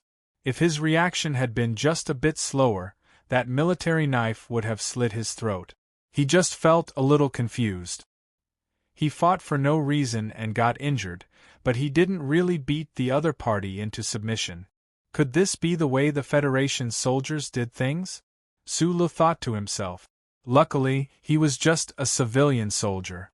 At the end of the corridor in the Army General Hospital, the glass window was opened. The late spring scent of the garden downstairs seeped in. Su-lo lit a cigarette and smoked in silence. Yulon was leaning against the wall of the corridor with his hands folded in his sleeves, silently looking at the scenery outside the window. His facial features were delicate and his expression was serene. Unfortunately, the bruise on his left cheek and his trembling thigh ruined this picture. Su-lo handed him a cigarette. Magnolia didn't shake his head or accept it. Su-lo squatted down and continued to smoke his cigarette. Thinking of the people he saw in the intensive care unit, his mood became heavy. Magnolia's family was in the intensive care unit. Magnolia was born on planet S2. His parents both worked in the Federation's heavy manufacturing factory. Because of a leak accident, they were poisoned and laid in the hospital. Before we came, I told you that this is a very tacky story. Magnolia looked coldly at the treetops swaying in the spring breeze outside the window. The Federation's government provides medical compensation. It's enough for my parents to lie in the hospital bed until they die of natural exhaustion. But I want them to stay in the best ward. I also hired 6 special nurses, so there's a lot of spending. Su-lo squatted in front of him and used his hand to wipe away the fine bloodstains on his shoulder. The company's salary and benefits have always been good. Plus, you still have a military salary to take. There's really no need for you to take on any private jobs. In the middle of an important mission for the Experimental Federation's new generation of MX-type mecha, the combat supervisor of Team 7 beside him actually dared to take on private jobs. He didn't know whether to say that this delicate man valued money more than his life, or that he was too filial. This has nothing to do with filial piety. Magnolia said coldly, I just like money. I also want to live the best life. I want to wear branded clothes, drive branded sports cars, and sleep with the best women. All of this needs money. Sulu was silent. He really didn't know what kind of person Bai Magnolia was. At this time, a nurse walked over. Seeing Sulu smoking, she loudly reprimanded him. Sulu stood up unabashedly and apologized profusely. He extinguished the cigarette with the tip of his foot. Unable to find the dustbin, he could only pinch the cigarette between his fingers. Bai Magnolia looked quietly at his fingertip. Looking at the extinguished cigarette, he suddenly said, "What exactly do you want me to do?" Sulu took out a bank card from his pocket. It was the one Li Xiaotong had prepared for him. Handing it over, he said, "There's 20 million in the card." Bai Magnolia was silent for a long time. He was probably shocked by this number. He could be considered a high-income person in the Federation. Adding in the private jobs he had taken on over the years and the 1.2 million check Sulu had given him in the afternoon, he had about 5 million in savings. However, his attitude towards money had always been extremely respectful, the more, the better. He took the light yet heavy bank card and said calmly, "Deal." Bai Magnolia didn't ask Sulu what he wanted him to do. For a moment, Sulu didn't understand what deal meant. Only after a long while did he come to his senses. His eyes gradually narrowed. He understood that this oddly delicate man was saying that he would sell his life to him. Chapter 206. Sulu used to be very poor. In the first 2 years after he became an orphan, he only ate with Xiao Chang's mother for 2 years. Because of some unknown reason, perhaps because of his innate self-esteem or inferiority complex, he moved out and applied for government aid. He officially joined Li Wei's group of orphans to shop on the street. He learned a lot from Uncle Feng Yu, but that stingy boss did not have the habit of giving him a salary. He only left behind a bank card after his death. It was from that bank card that Sulu could be considered to have stepped into the stage of a rich person. His poor childhood did not distort his concept of money. Instead, he increasingly felt that money was just a tool. It was not a goal to strive for. This was not like a lotus flower growing in the mud, but a rock in Donglin, no matter how long it soaked in the latrine, would still be hard. The stench attached to it would disappear after being washed away by clean water. Because of this concept, the bank card that Uncle Feng left him contained enough money for a normal person to live a normal life. In just a short year, he spent almost all of it. He secretly transferred 1 million to Li Wei, who was far away in Donglin, through the black market. He bought a set of antique simulation equipment from the Shell Motor Company, bought some components, bought flowers, porridge, and biscuits for Zhang Xiaomeng, and bought pancakes, porridge, and women for Tai Ziyuan. How much was left? After leaving Yue University, he started to receive a salary from the Shell Motor Company. He received the riskiest investment in his life from the Li family's 7th young master. Suddenly, Sulu became a young multimillionaire. Then, he gave away this multimillionaire. Although he did not value money, it did not mean that he did not understand the magic of money in the Federation. That was why he gave the bank card to Bai Yulan. But after that, he realized that he still did not understand Bai Yulan. Could it be that money could really buy a person's life? Ever since the battle at the armory, Bai Magnolia had returned to her usual self. She spoke very little, but she had begun to truly fulfill her duties as a secretary. In fact, she was even better than a full-time secretary. As long as Sulu did not express any objections, she would stand behind him like a shadow and help him deal with all the complicated matters. He was like a secretary but also like a bodyguard. However, Bai Yulan did not have much respect for him. She just treated this as a very boring job. Sulu was not used to Bai Yulan's change, but he had to admit that things were much smoother with Bai Yulan's help. For example, today, when Sulu decided to take advantage of the 4-day summer holiday in the Federation to rush to Harbor City, Bai Yulan immediately bought a train ticket that was very popular. The people who were on holiday on the train passed through the self-propelled track on the platform and waved goodbye to their relatives and friends on the upper floors with smiles on their faces. Sulu retracted his gaze from the window and looked at the serene Bai Yulan in front of him. His emotions could not help but become somewhat complicated. Using Li Xiaodong's investment, he had purchased many of the components that Sulu needed. Right now, the simulation system that he had privately modified was gradually becoming a prototype. Besides this important task, Sulu had originally wanted to use the data and functional formulas in his head, as well as the design progress of the Federal Academy of Science and the Nutshell Engineering Department. Perhaps he would be able to solve the problem of the new generation of mecha in the Federation one step ahead. However, when he truly began to come into contact with this field, Sulu found that he was just daydreaming. The few prototype mecha that Whitewater Company had been experimenting with in the 100 Mu Triangle Star region had long been towed back to the main company. Even if the Nutshell Engineering Department had been continuously providing feedback through Zhouyu, and even if Li Xiaodong had invested 100 times more, there was no way that he could solve this problem on his own. Thus, he decided to make a trip to the Federation.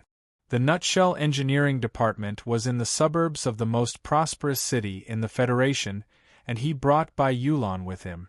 Developing a revolutionary new mecha did not only require a breakthrough in engineering. Just like the Nutshell Engineering Department's spring recruitment exam question, the mecha was to serve people. More accurately, it was to serve the pilots of the Federation. During the development process, it required the most experienced pilots of the federal military to carry out continuous experiment. The ace pilots of the federal military were most likely working together in the laboratories of the Federal Academy of Science and the Nutshell Engineering Department. Sulu only had Bai Yulan by his side. Fortunately, Bai Yulan had come into contact with this new mecha before and was familiar with its controls. It was precisely because of this reason that Sulu had given up on the absurd idea of building the new mecha in the Whitewater Company's base. Instead, like a gamble, he had given all his funds to Bai Yulan. However, he did not tell Bai Yulan the truth, because he did not truly understand this delicate man. Quiet as a virgin, gentle and silent. With a flash of the knife, there was a cold, murderous intent in her shyness. How could such a person be so interested in the stench of money? This was the most luxurious soft sleeper compartment on the Beijing high-speed railway. Bai Yulan was indeed a person who treated herself well. Even Sulu was able to enjoy the high-class treatment. He did not hide his gaze. He curiously looked at Bai Yulan, who was listening to music with her eyes closed. In the post-interstellar era where crystal mines were gradually depleted, space travel, which was very common in the early days of the constitutional era, began to become extremely expensive and luxurious. In this universe composed of galaxies, not every citizen of the Federation had access to advanced technology such as mechas, battleships, and spaceships. Not everyone could freely travel between the stars. Even the citizens who were born in the too recent constitutional era had never left the planet they belonged to. They just silently worked at their respective posts. Other than watching the real-time images taken by the spaceship on Channel 10 or watching the cute purple-haired colonel on Channel 23 lead the Enterprise through the stars, the most likely way for a normal citizen of the Federation to truly set foot in the universe was to join the military. Or rather, it was to voluntarily sign up for the excavation department of a mining company. They would go to remote resource planets to operate machines that did not speak and spend a long and lonely time there. However, the people of the Federation always had a way to solve these mental needs. Since the constitutional era, high-speed rail transit across the surface of the planet had become the most retro and satisfying form of transportation in the writings of writers. That was why Su Lu could see such a busy station. The maximum speed of the high-speed rail had now reached 800 kilometers per hour. There was no problem in using it to maintain the transportation of the entire planet's surface. Although it was still much slower than flying through the clouds, the ticket price was correspondingly much cheaper. Why was the high-speed rail paved with dense magnetic material called the high-speed rail? This was a question that required archaeology. It was said that it was a saying before the catastrophe. Since there was no historical material, no historians were willing to get to the bottom of it. Accompanied by a soft electronic sound, the station and buildings outside the window began to speed up and recede.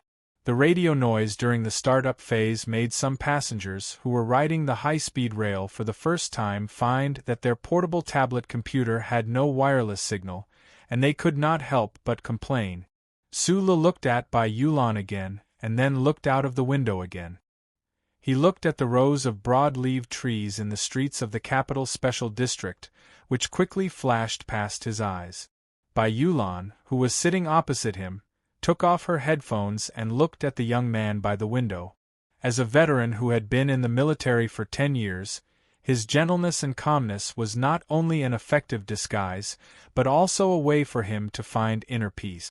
However, looking at Su Li's ordinary face, Bai Yulan's heart was not as calm as it seemed on the surface. The 7th Combat Group of the Whitewater Company, which he led, was now in its most difficult period because of the serious mistake they made in the Bermuda Triangle Star region last autumn. Except for him, the members of the group were either sent back to their respective military districts for confinement or were on unpaid leave. He was the only one who remained at the company headquarters calmly. It was difficult to lead a team when the people's hearts were broken.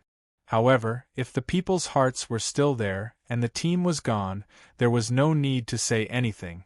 After the fight in the armory, Bai Yulan confirmed that this new young technical director might be a little immature, but he was very scary. He knew that he had held back that day, but the problem was that his opponent must have held back as well. Bai Yulan could not even distinguish Su Li's technique. She only felt that his close combat style was somewhat similar to a certain technique promoted by the special forces in the military a few years ago, except that it was more direct and more ruthless. In addition to his combat strength, Su Li's performance in the next few days also surprised Bai Yulan. This young technical director used a jaw-dropping speed to repair all the equipment in the 7th Combat Group's armory. He even repaired a few large pieces of equipment that were damaged. When Bai Yulan was at the front lines in the West Woods, she had seen many excellent mechanical engineers who were treasured by the military officers. However, she had never seen anyone who could discover problems, judge problems, and solve problems faster than Su Lu. The young man opposite her seemed to have a natural instinct for metal-related mechanical equipment. This should be some kind of talent that could not be replicated. Bai Yulan really could not understand. What kind of medicine did those big shots in the Nutshell Mobile headquarters eat wrong? They actually threw such a genius mechanic into their own Team 7. Unlimited potential, full combat strength, and a lot of money. He was generous like an idiot. His background was mysterious but definitely not simple. Working for such a person was actually not a bad choice. It should be known that in the current Federation, it was not so easy to earn money. As Bai Yulan thought about this, she stood up and made a cup of tea for Su Lu. She was an excellent person who did what she was paid. Since she had received 20 million, she did not mind making Su Li's bed and folding his blanket. The high-quality green tea floated gently in the glass and then slowly sank like a spring fog, dyeing the clear water around it. Su Lu turned around and looked at the green tea in the cup. He was slightly stunned. He wondered if Bai Yulan wanted to steal the orderly's job as well. "I'll go to the dining car and bring dinner over," Bai Yulan said softly and then walked out of the room. Su Lu had never been served like this in his life, so it was inevitable that he was not used to it. Bai Yulan walked out of the room and brushed past two youthful girls. Her delicate eyebrows furrowed. The two girls walked to a private room at the side. One of the girls looked a little lonely. In this spring weather, she was wearing a dull black outfit. Meow meow, open your mind. The dead cannot be brought back. If Park Ji-ho was still alive, he would not want you to live such a sad life. Chapter 207. Meow meow, serene meow. When her close friends or family members call her by her name, they would only think of the two words meow in their hearts. She was 20 years old this year. It was the season when meow sprouts were growing and swaying in the spring breeze. However, this bunch of meow sprouts were tall and straight. It was always pleasing and not eye-catching. She was now a student in Linhai University, and her other identity was Park Ji-ho's fiancé. The golden-haired Park Ji-ho, although his life was not smooth sailing, he met his nemesis, Su Lu, and stopped abruptly before he had the time to develop his grand plans. But in terms of luck, he was pretty lucky. Park Ji-ho and Meow Meow were family friends. Back then, they worked together in S3 and moved back to S1. According to the old rules, the two families arranged a marriage. Although it was not a terrifying family like the 7 major families, after all, it was still a foundation. Park Ji-ho didn't expect to be free to love. Moreover, Meow Meow was a docile and pleasant girl. Most of his thoughts were on his future, so the two got along well. After the tragedy on Hushan Road, Meow Meow, as Park Ji-ho's fiancé, naturally went to the capital special district.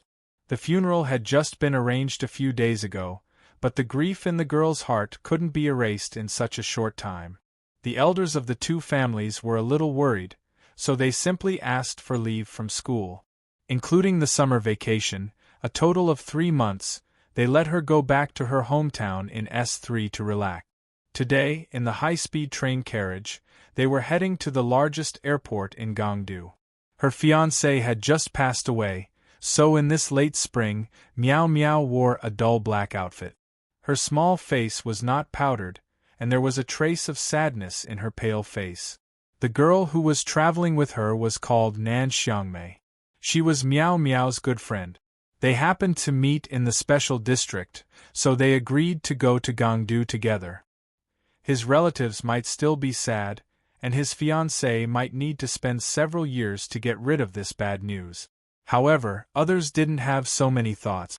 Although they didn't sing and dance together, Nan Xiangmei had never seen the rumored handsome blonde boy. Therefore, when she saw her female companion's sad expression, it was naturally difficult for her to sympathize with her. She could only quietly comfort her and ease her worries. Nan Xiangmei was definitely not a stunning girl. Her lush black hair was casually cut to the side of her ears. She was not as soft as the average long-haired beauty, nor was she as pretty as the short-haired girls. She was just calm, and her facial features also revealed a sense of calmness. If one looked at her carefully for a long time, one would be able to appreciate more and more of her beauty. Listening to Nan Xiangmei's comfort, Meow Meow forced a smile. But when she thought of her fiancé in the cemetery, her heart couldn't help but twitch. She and Park Ji-gao didn't meet much, but the two of them had the same thoughts. She knew what kind of lofty ambition the blonde man had. Unexpectedly, after 3 months, he passed away just like that. Meow Meow didn't know about Nan Xiangmei's family situation. At this age, no one would talk about their family background, but she knew that her friend's family shouldn't be short of money. And at this time, she was lonely and sad, so she was grateful to have her friend by her side to comfort her. Meow Meow looked at Nan Xiangmei's calm eyes. After hesitating for a moment, she remembered the news that her sister-in-law secretly told her. That news had been suppressed in her heart, and there was no one to ask. Now that she was comforted by her friend, the sadness and anger in her heart suddenly rushed out. She tightly pursed her lips and said, "There is a secret behind Ji-gao's death. Didn't the district prosecutor's office close the case?" Nan Xiangmei was slightly surprised.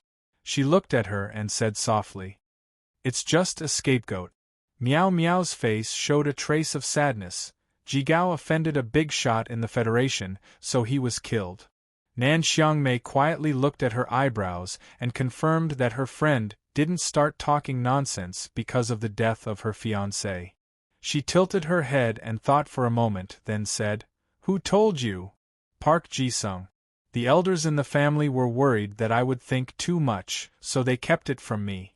Miao Miao sadly turned her head and looked at the mountains outside the car window that was covered with a layer of golden sunset. She thought that the sun would eventually rise tomorrow, but what about her lover? Nan Xiangmei softly sighed.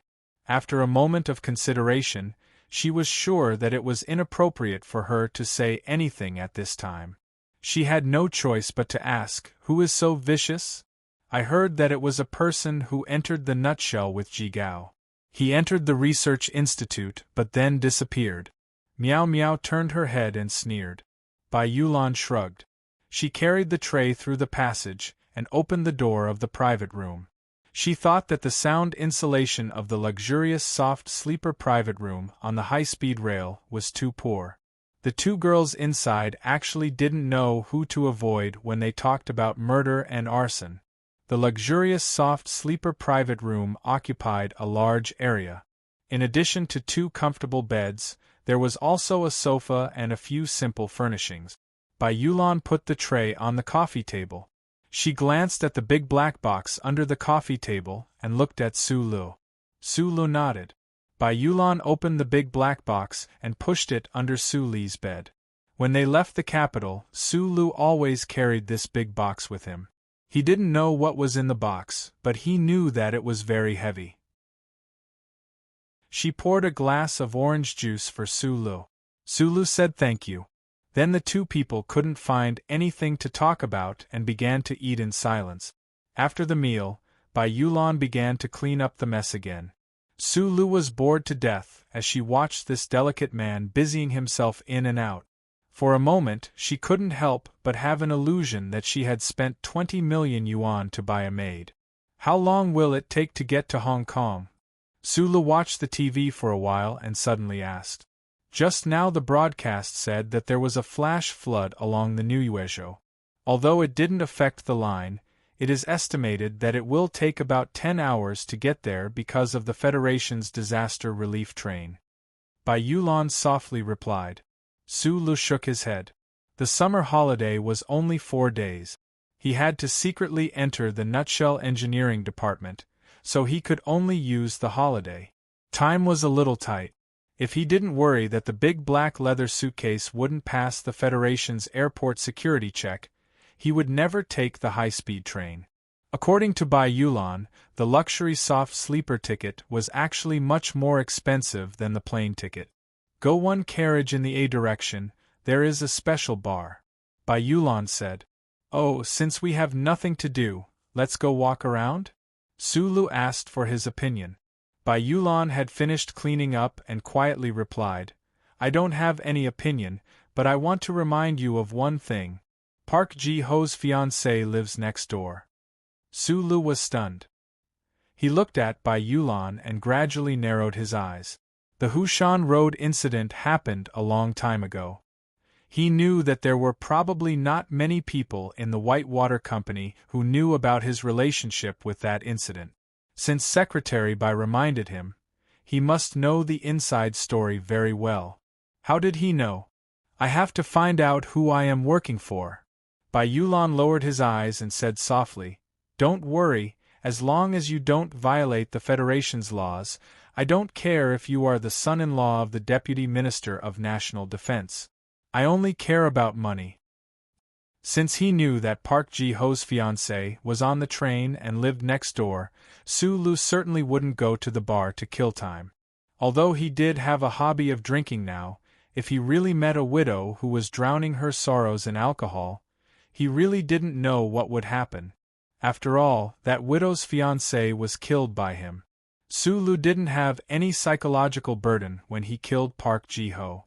Even the Hushan Road incident was just a matter of seconds. However, he didn't want to meet the relatives of the deceased. When he was spat on by Park Ji-ho's younger sister in the district prosecutor's office, Although it didn't dry up, he didn't feel angry. He just silently wiped it away. Park Ji-ho's fiancée probably didn't know him, let alone know that he killed Park Ji-ho. However, Su-lu didn't take the risk. It wasn't until late at night that he walked out of the compartment and walked to the lounge at the end of the train. He sat on the sofa in the corner and looked at the whistling night outside the window. The curved and decelerating glass windows made the scenery outside clear but not dazzling. The air noise caused by the high-speed train was also reduced to a minimum. He lit a cigarette and thought about the girl who was not far from him. He thought about Park Ji-ho's stunned and desperate expression under the knife at Hushan Road. He frowned slightly. In the dim light, a girl walked over and sat on the sofa not far from Su-lu. Smoking was allowed in the lounge. 3 single sofas were placed in a triangle. The designer probably meant that there were only 3 luxurious sofa compartments on the train. Su-lu, who was sitting in the corner, saw the girl coming and thought about what he had been thinking. The cigarette in his hand trembled, and the ashes fell on his knees. He looked a little embarrassed. He hurriedly tried to put out the cigarette. "No, my family often smokes. I'm used to the smell." Nan Xiangmei looked at the young man in the corner with a smile. She didn't secretly guess the identity of the other party. Although it was strange that the other party was staying in a luxurious compartment at such a young age, it was just that she misunderstood Su Li's action of putting out the cigarette. She somewhat approved of this person's attentiveness and didn't want to be nosy. She was not used to riding in such a luxurious compartment. Although her family definitely didn't care about the cost, she only came here to accompany her friend. The sleeping compartment at night didn't shake much, but she was still more used to riding the old-fashioned train alone in her early years. That kind of shaking felt real. The lounge was very dim at night. After Su-lu heard the girl's words, he silently took back his hand that was putting out the cigarette. Looking at the calm smile on the girl's face, Su-lu knew that the other party should not be the widow that he didn't want to see. His mood was slightly relieved. People who met by chance on the journey might strike up a conversation or remain silent. At this time, the man and woman on the sofa were silent. The dim light didn't mean that it was ambiguous. The corner was darker. Su-lu quietly looked at the girl. The girl was wearing a plain dress, and her whole body exuded a sense of peace. At first, he didn't feel anything, but the more he looked at her, the more he could see the beauty of her face under her black hair. When he was in Donglin, he liked to look at the few beauties on the street. When he was a gatekeeper, he also saw many youthful bodies. With just a few glances, he found that this girl was outstanding. Chapter 208. The girl not far in front of him had a beautiful face. Her black hair gently covered her ears. There was a trace of calmness that could not be disturbed. It was pleasing to the eye, but it was only pleasing to the eye. Su-lu may not have reached the age where he could truly appreciate the beauty of the opposite sex, but he could feel that the other party was outstanding. However, this kind of excellence had nothing to do with him. His current state of mind had really been beyond the word lust for a long time. Previously, when he was nestled in the corner of the sofa, thinking about the widow on the other side of the wall, the reason why he silently smoked was because he remembered the state of mind when he learned of Zhang Xiaoming's death. Vaguely, he could roughly understand the pain of Park Ji-ho's fiancée at this time. Under certain circumstances, the joys and sorrows of human beings should be interconnected. Young people's first love encountered the most unbearable encounter in the world. Su-lu was young, but as Li Xiaotong once said, there was a trace of loneliness in the old house. Love gradually drifted away from him. After several trips with Li Xiaotong and seeing the flattering attitude of the young stars, he did not even have the mood to play along.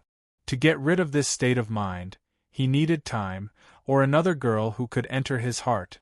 The light was dim, and the sound outside the window was light. The beautiful girl sat quietly beside him. Unfortunately, it was not that time, so Su Lu just kept silent.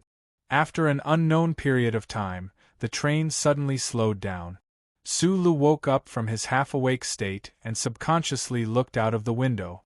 He saw a large area of lights in the distance of the plain. It should be a big city.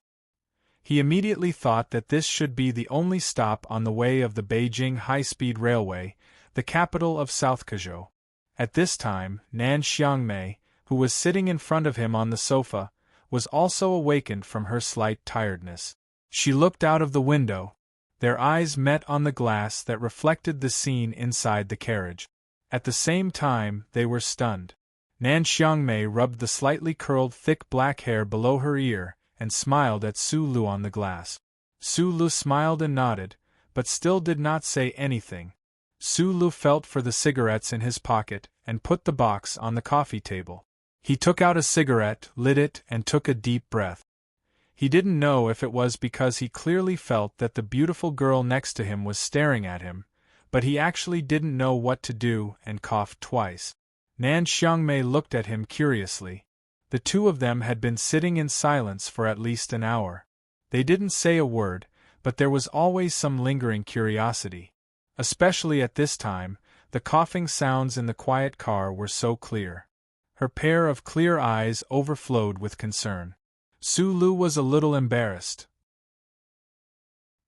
He felt that it was not appropriate to stay here any longer. He reached for the cigarette box and prepared to leave. At this moment, the carriage stopped at the platform and the door opened. There should be passengers boarding the carriage.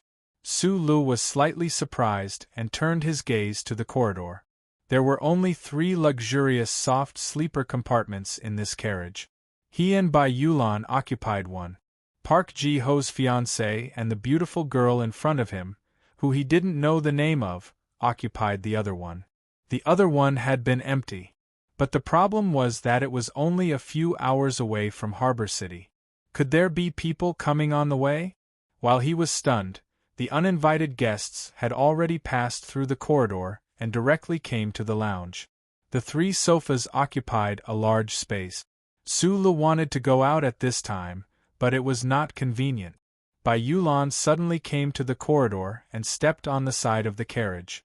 She slightly lowered her head and was as quiet as usual. Seeing Bai Yulan suddenly appear, and then seeing the 2 people in front of him, Su Li's heart slightly moved. He withdrew his hand from the cigarette box and carefully hid behind the sofa, hiding his face in the darkness. Generally speaking, it was used to describe a spring breeze, or a little girl who missed her brother, or a little girl who only met 3 months ago. It was rarely used to describe 2 big men. However, the 2 passengers who had boarded midway gave Su Lu, who was sitting on the sofa, a strong feeling. He even felt that if these 2 passengers were willing, they could carry the cold wind of winter in Linhai.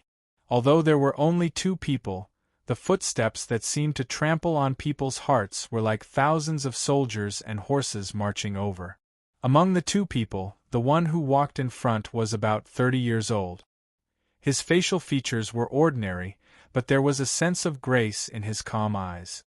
His shoulders were straight, but because of the gray coat, there was a sense of steepness. Under the guidance of the train attendant, this person did not enter his compartment, but went directly to the lounge. He walked so naturally that if he wanted to, everything in front of him should make way for him. When this man walked past Bai Yulan, he did not even look at her. Walking behind this man was a big man. He was 1.9 meters tall and was not far from the ceiling of the carriage. He had a shiny bald head, and a tattoo drilled out from his back, spreading along his neck to the back of his head.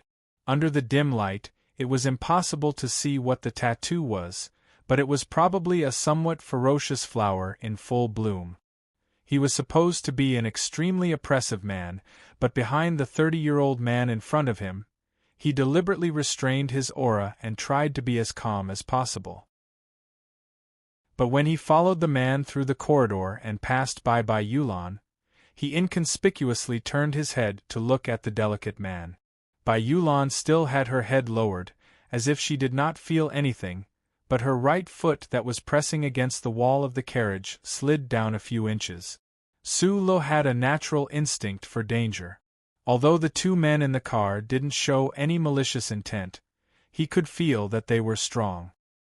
He didn't know what kind of strength they were referring to, but seeing Bai Yulan, who was sleeping in the private room, quietly come to his side, it was enough to prove something. The ordinary-looking man sat on the only empty sofa in the lounge, and the bald tattooed man naturally stood behind him.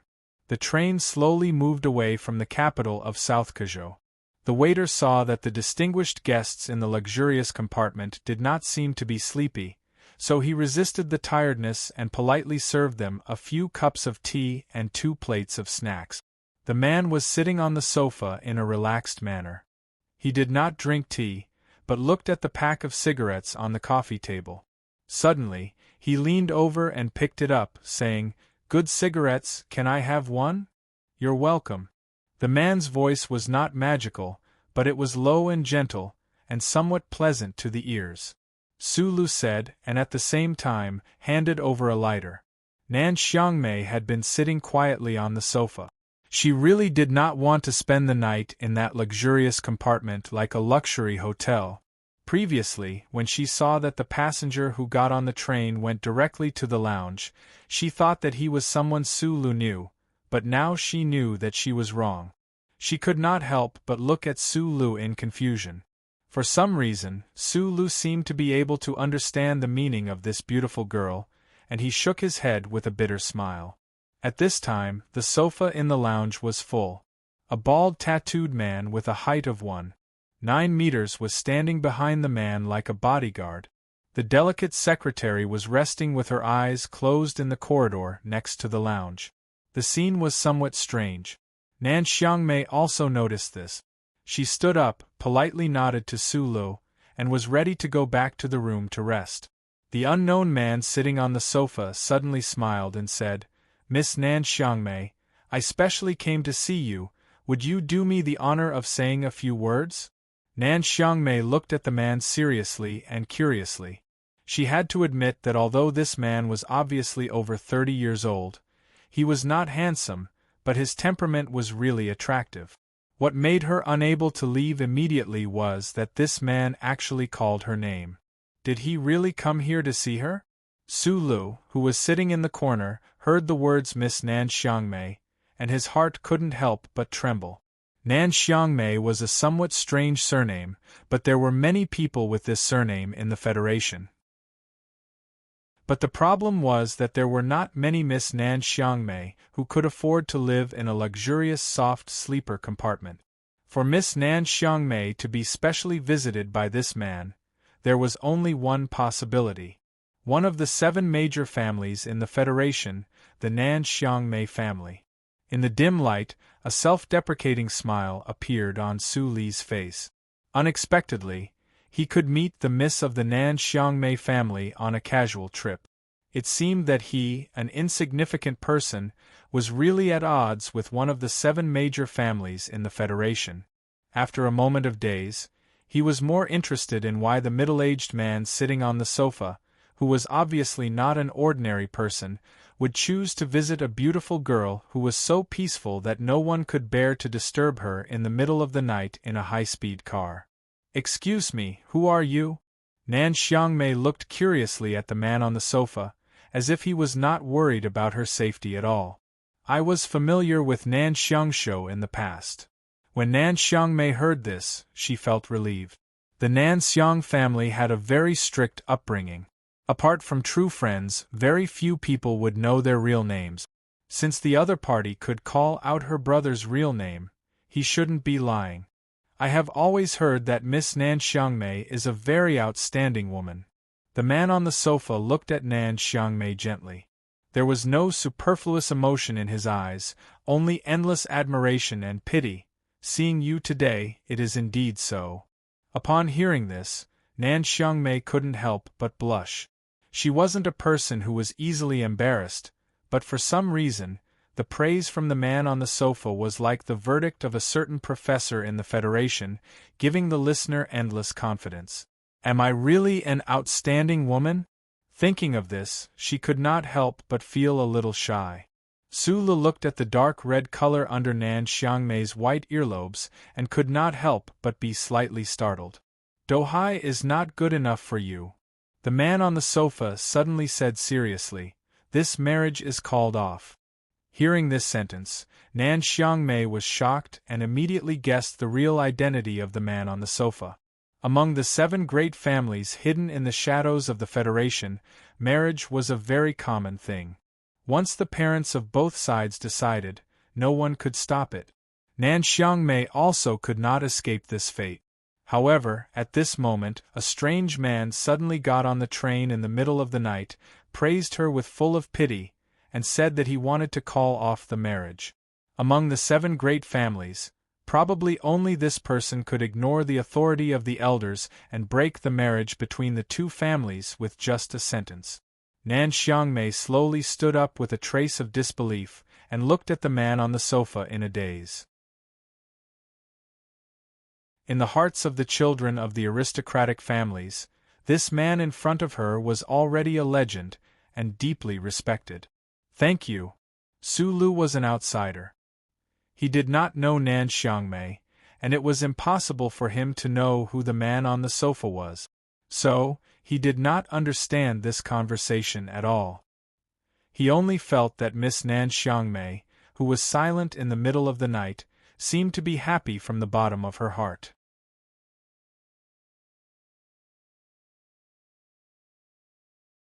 Chapter 209. He looked down and was about to speak, but the man on the sofa just smiled, then stood up and whispered to the extremely burly man behind him, "You can go now." The man lowered his head slightly, the dim light reflected on his bald head, making the lounge seem a little brighter. At this moment, Su Lu saw the face of the mysterious man clearly. He was indeed an ordinary person, wearing a light gray shirt. There was nothing special about him, but he gave people a feeling of a river. Although the words, "You can go now," were said very softly, it fell into the ears of the people in the lounge. Su Lu was slightly surprised. He didn't understand where the other party was going. Judging from his tone, he didn't mean to rest in the compartment.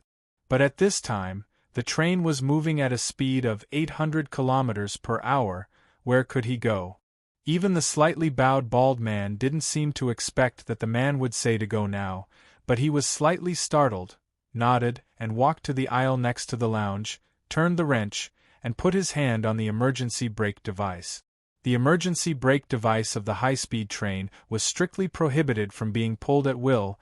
There were obvious warning words on it, and there was a conspicuous red sign painted on it, but the tattooed bald man just turned it on naturally. He didn't care about the warning at all.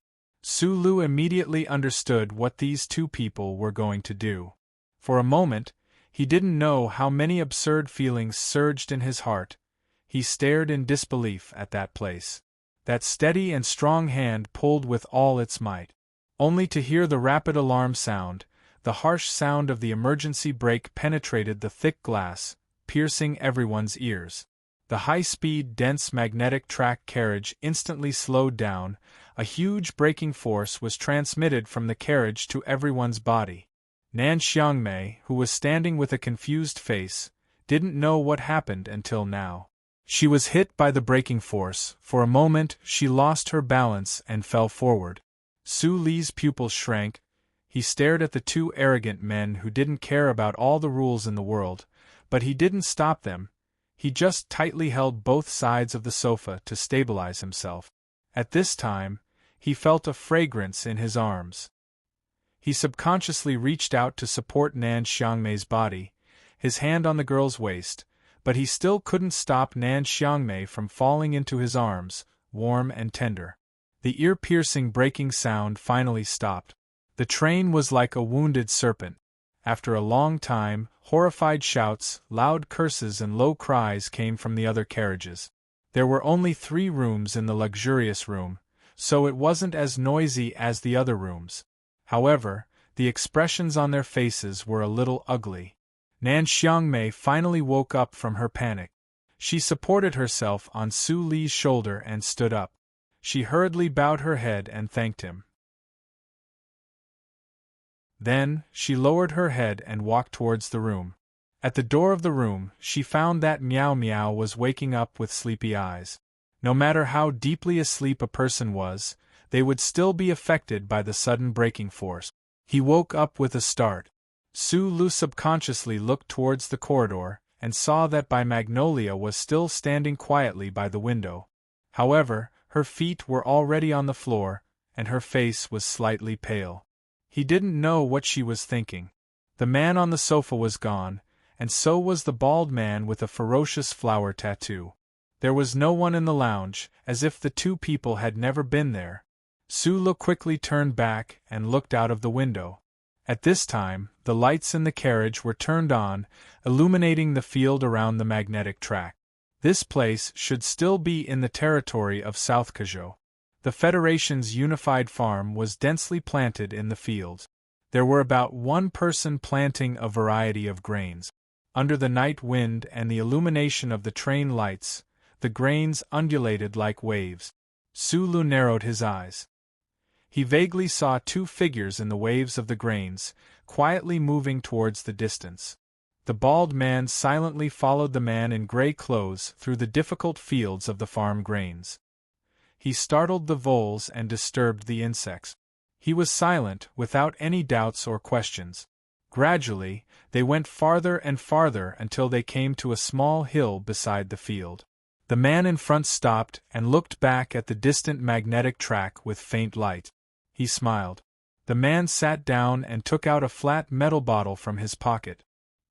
He took a small sip and then handed it behind him.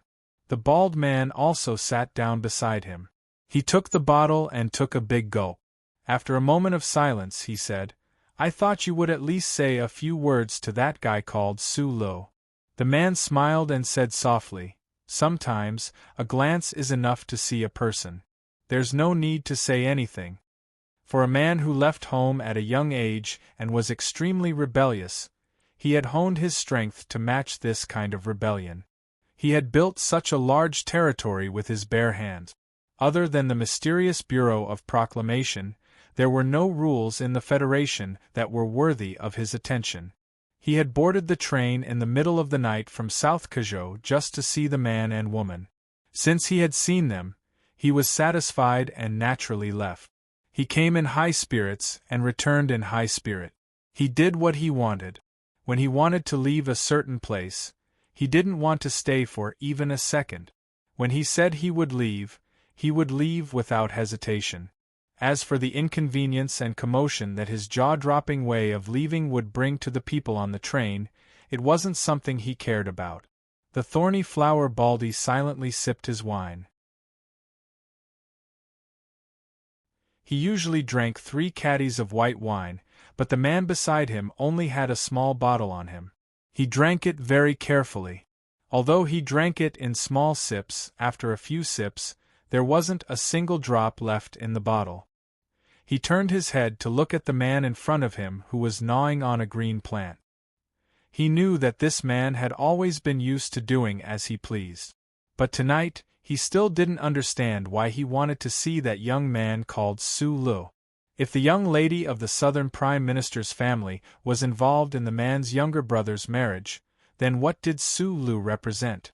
That little guy called Sulu. It seems that he still doesn't know what happened in S2 tonight. The man peeled off the outer layer of the green plant on his finger and sucked on the fragrant juice inside. He said in a muffled voice, "Once this matter is out, Lawyer Pabre will be in a terrible fix for a while. That old bastard Macklin will definitely cry in front of the Federation voters again. The hearts of the people can't be used up. Ross is also a smart person. He allowed Macklin to play as he pleased. The two of them took advantage of the situation and narrowed the gap between them a little." The thorny flower Baldy's expression calmed down. Although the activities of the upper echelons of the Federation and the circle of the Jianghu he belonged to were thousands of miles apart, he knew that the man beside him would never say anything meaningless. The Federation election is just a show. It's not a foreplay, but a climax that girls envy. Wave after wave, there will always be a break in between. Tonight's terrorist attack at the concert can be considered as a climax. The next climax will naturally be the development of the new Mecca of the Federation. There are still at least a few months in between. Logically speaking, the data from the laboratory should be in the hands of those hypocrites from the Federal Academy of Science. However, the Nutshell Engineering Department has never let go of it. Moreover, Su Lu is currently heading to Hong Kong. This is somewhat interesting. The thorny flower Baldy had been silent the entire time. He believed that this matter had nothing to do with him or the man beside him who he respected so much. In my entire life, other than the first 2 years of recklessness, I have always been looking at those interesting people and things in the Federation. The man threw away the green plant in his hand and smiled as he looked up at the stars in the night sky. He said, "Nan Xiangmei is a very outstanding girl. How can a fool like Do Hai be worthy of her? Su Lu is also a very interesting person. I believe that he is also very clear about his own importance. The problem is that he doesn't show it. The one I don't understand the most is that old ghost, Macklin. He is the second leader of the anti-government army. He forcefully entered the political system of the Federation through non-violence. He completely broke away from the armed forces and even wants to be the vice president. The problem is that with his intelligence, how can he not understand that the anti-government army in the mountains is his most solid foundation? If the anti-government army is really turned into a pack of dogs by him, he can only be a forgotten character in the Federation. Even if he really becomes the vice president in the future, he will only be a puppet. Moreover, the moves he used are too ruthless and too insidious. They are completely pushing the Federation down the path of chaos. What good does this do for him? If he is from the Empire, it would be easy to understand. The problem is that this old man is definitely not from the Empire. He is also an extremely strong fanatic. He smiled slightly and took back the bottle from the Baldy's hand. He found that it was already empty, so he couldn't help but shake his head. He took out a pack of cigarettes from his arms and gave one to the Baldy and lit one for himself. It was the pack of 37 brand cigarettes that he took out in the carriage. The Baldy squatted beside him and took a deep breath of the cigarette. He narrowed his eyes and looked at the man's side profile. Many people in the Federation were proud of his evaluation, but only he knew that the man beside him was truly famous for his unique vision. That pair of eyes that were praised by people for being able to appreciate beauty in the universe. Even the family that the man betrayed still needed his judgment from time to time. This was a rare opportunity, so the Baldy asked in a deep voice, "What do you think of the people involved in this matter?" Li Xiuzhu is only a bag of skin. When the man evaluated the young people of the 7 great families in the Federation, he actually had a sense of superiority. He said lightly, "On the contrary, the Li family's old 7 is much more outstanding than him. Those old men of the Li family are also blind. Make money, make money. It's good to have money. What good does it do to get involved in this matter? However, that brat Li Xiaodong isn't really smart. If he didn't want to get involved, then he shouldn't be so close to Su Lu." The topic turned back to Su Lu. Tonight, he boarded the car to look at people. This man was mainly looking at Su Lu. He was very curious about the young man who could fight madmanly to a draw in his own shop. Other people in the Federation might not care about the fighting ability of these people, but this man was very clear about the terror of the Lees of Philadelphia.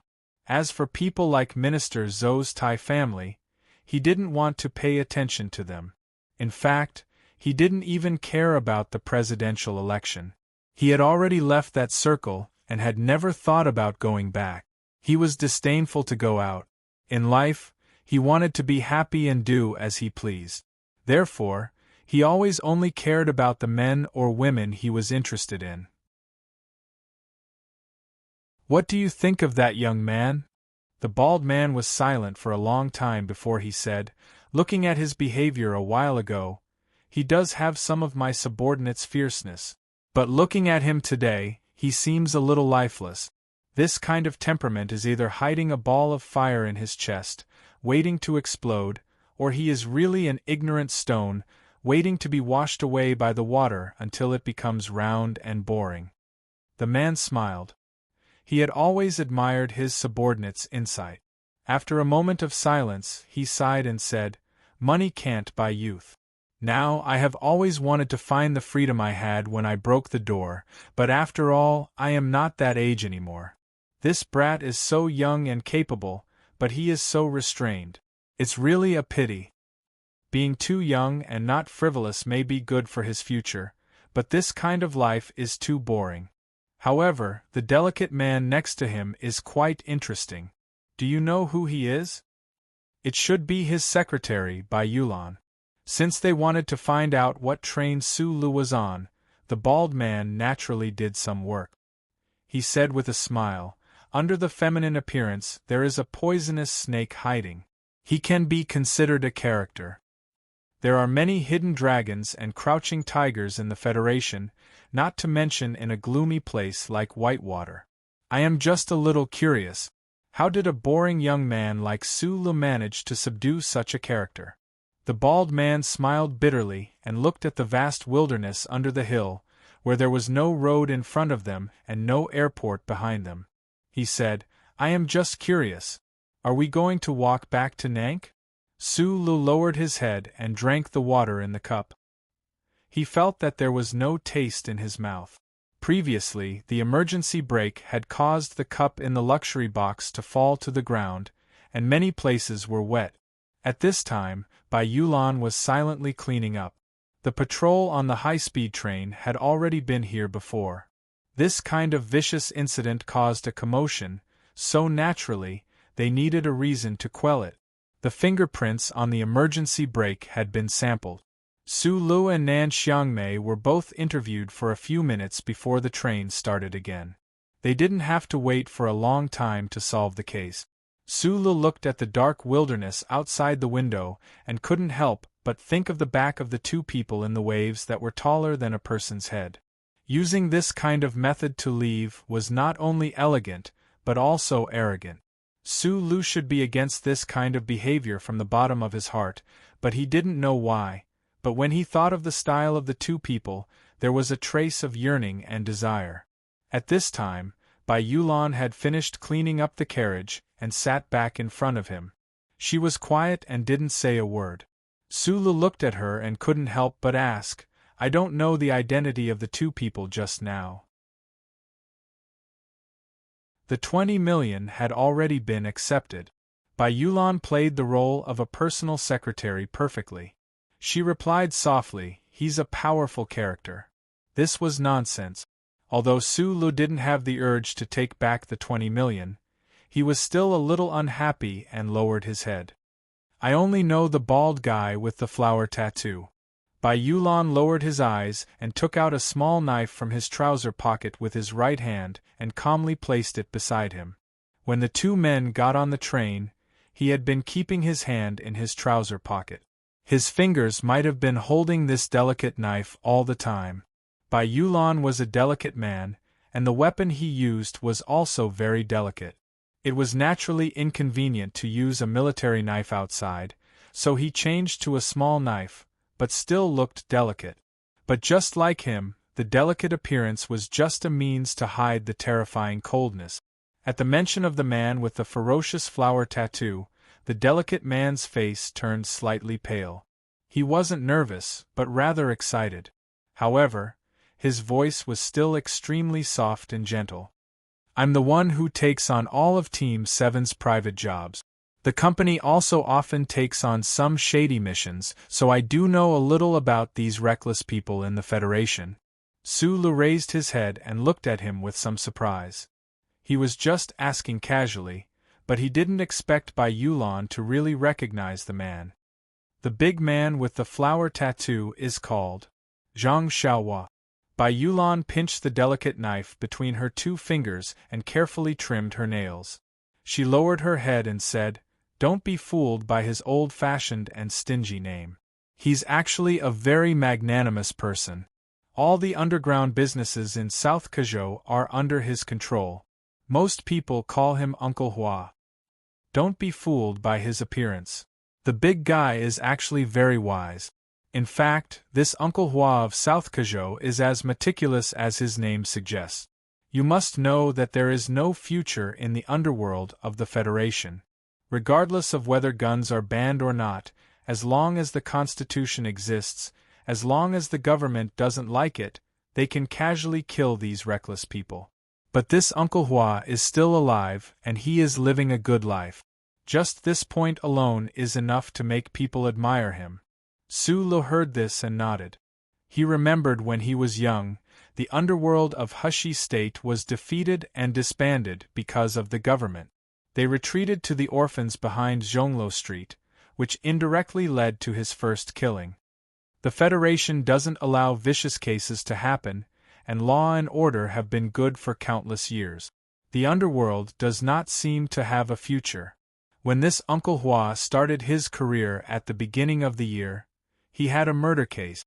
I don't know where his luck came from, but he actually found a boat and hid in Bermuda for a few years.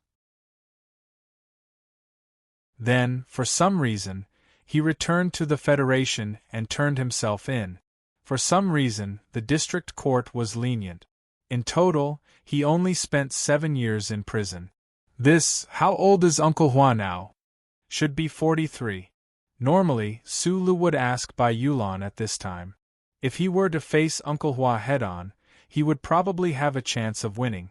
However, Su Lu had never been very curious in this aspect, and he didn't think that he would meet Uncle Hua in the future, so he didn't ask. Bai Yulan had finished trimming her nails and sheathed her knife. She lowered her head and calmly said, "I'm probably not his match, but if he wants to kill me, he will have to shed at least 3 pounds of blood." Su Lu was slightly startled, but then he thought that if the bald man named Zhang Xiaohua was such a sharp character, then what kind of character would that 30-year-old man be?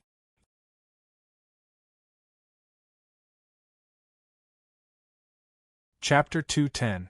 Why did the whistle of the 37th Constitutional Era make a whistling sound? The Harbor City Tourism Bureau wanted to add a retro style to the high-speed rail. It was said that this was a political achievement that Governor Ross was very proud of. Didn't anyone say that the passageways and huts that were deliberately painted in the color of logs were ugly? Harbor City was the largest and most prosperous city in the Federation. The early morning wind blew through the wide streets, the towering buildings, the dense viaducts and light rail, and the sleepy young men and women. Where did they come from? From the absurdity of the night? If it was nighttime, what kind of lights would this huge city shine under the clouds? Would it be like a monster? At this time, the cement and glass intertwined, which already gave people pressure. If it was dark at night, would it make people want to vomit? Desire? People lived according to the arrangement of desire, especially in this city called Harbor City. He thought of those young men and women with heavy makeup. Their day was a dream, and their night was absurd. Why could the air of this city faintly smell the disgusting smell of bodily fluids? He thought of vomiting again. Su Lu pulled the heavy black box and stood silently at the entrance of the Harbor City high-speed rail station. The exit was on the lower floor of the station's giant dome building. Facing the big lake of Harbor City was the famous Federation. The lake water in the early morning didn't have a trace of freshness. It was only warm to the point that it made people feel a little wet. Sang Lake, the largest lake in the city among the 3 major regions of the Federation and several galaxies. Across the slightly foggy lake, a large number of densely packed high-rise buildings symbolizing wealth and status could be seen. The distance between those buildings was so close that they actually blocked the rising sun from the east, making this bustling city inexplicably reveal a trace of gloomy feeling. What a **TTY place. It was the first time that Su Lu came to the most famous harbor city in the Federation, but he didn't have the slightest excitement. He lowered his head and softly cursed. He pulled the box and walked outside. Bai Yulan, who was not far behind him, silently looked at his back and followed him. Bai Yulan knew that Su Lu was not in a good mood. In fact, that quiet and honest face of his seemed to be hiding an uncontrollable anger. But where did this anger come from? In Bai Yulan's heart, Su Lu had always been a calm and collected young man who was used to facing everything with a cheerful smile. There had been no problems during the journey last night as well, so why did his mood suddenly change so much? It was definitely not because of the two men who got on the bus halfway, nor was it because of the young lady of the South Prime Minister's family. It also had nothing to do with Park Ji-ho's widow. So where did this sudden change in mood come from? Bai Yulan furrowed her eyebrows as she watched Su Li's back. She thought of the images in the morning news and vaguely understood. However, she didn't understand why that piece of news in District S2 would change Su Lu from a quiet and self-contained young man into a young man who would become incomparably enraged by anything he saw, gradually becoming bitter and unkind. The taxi came, and Su Lu and Bai Yulan got on. The taxi drove for more than 40 minutes, but they still only passed through a very small area of Harbor City. The car passed through these streets and alleys and overpasses. Su Lu narrowed his eyes as he looked at the unfamiliar city streets outside the window. His expression gradually calmed down, but the trace of irritation hidden in his eyes would never stop. From time to time, the sound of emergency news on the big screen on the street would spread into the taxi. The current death toll is more than 300 people. As the rescue work continues, the death toll may rise to an unbearable number. A reporter from the Federation News Channel said in a trembling voice. No organization or individual has taken responsibility for this terrorist attack. 7 staff members of Senator Medellin's office were killed in this terrorist attack. The senator himself was not seriously injured. The Bureau of Proclamation has classified this incident as a second-order criminal case. The President's office has confirmed that all the attackers are dead. Their identities and past records are being confirmed. A concert called Peace turned into a massacre in the end. What does this mean? The peace process of the Federation is covered with a shadow at this moment. The taxi stopped at the Peninsula Hotel booked in advance. The most luxurious 5-star hotel in Harbor City did not make Su Li's mood slightly better. He pulled the heavy black suitcase into the elevator and entered the room. Without tipping the waiter, he directly turned on the ultra-thin light screen on the wall. The room on the top floor of the Peninsula Hotel was very expensive and large, including the TV light screen. The gradually lit-up light spots gradually condensed into a clear news picture. In the Civic Stadium of the 4 states in Region S2, the colorful lights and ribbons that were originally arranged for Jian Shuer's peace concert had all turned into ashes and ruins at this time. The cliff smoke had dispersed. The stands in the southeast corner of the stadium, which could accommodate 80,000 people, had all been blown up. However, there was not much blood in the picture. The blood might still be hidden in the dust. In the ruins, the lights of the police and ambulances flashed continuously in the gray sky. The anxious and sad voice of the news reporter seemed incomparably pale at this moment. Last night, at the invitation of the government of the 4 states and Senator Medellin, Jian Shuer held a concert called Peace in Region S2. This concert was not to promote the presidential election of Governor Ross and Senator Medellin, but to repair the emotional scars between the ordinary citizens of the Federation and the people of the 4 states as much as possible.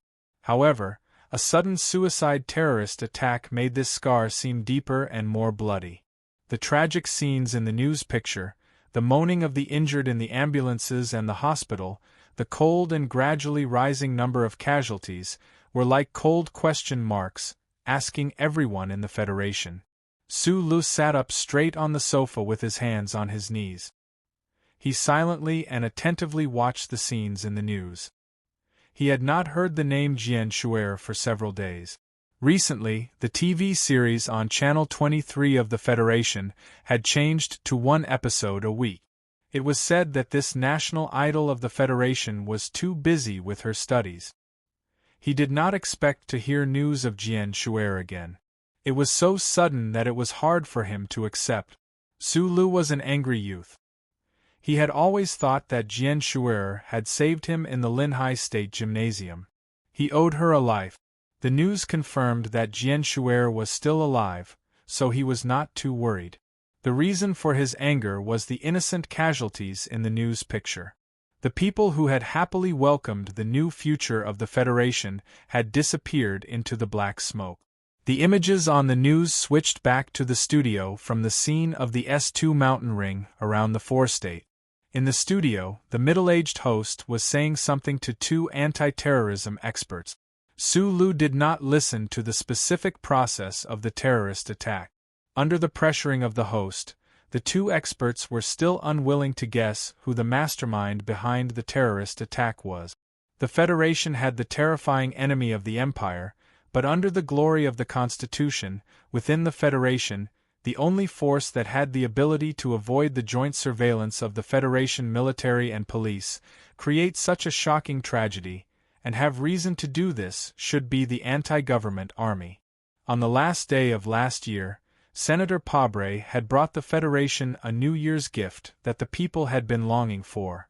The anti-government army and the Federation government had officially reached a reconciliation agreement. Under this background, although the two anti-terrorism experts had probably long determined who the mastermind behind the scenes was, they were still cautious and refused to open their mouth. Senator Medellin is about to make an announcement.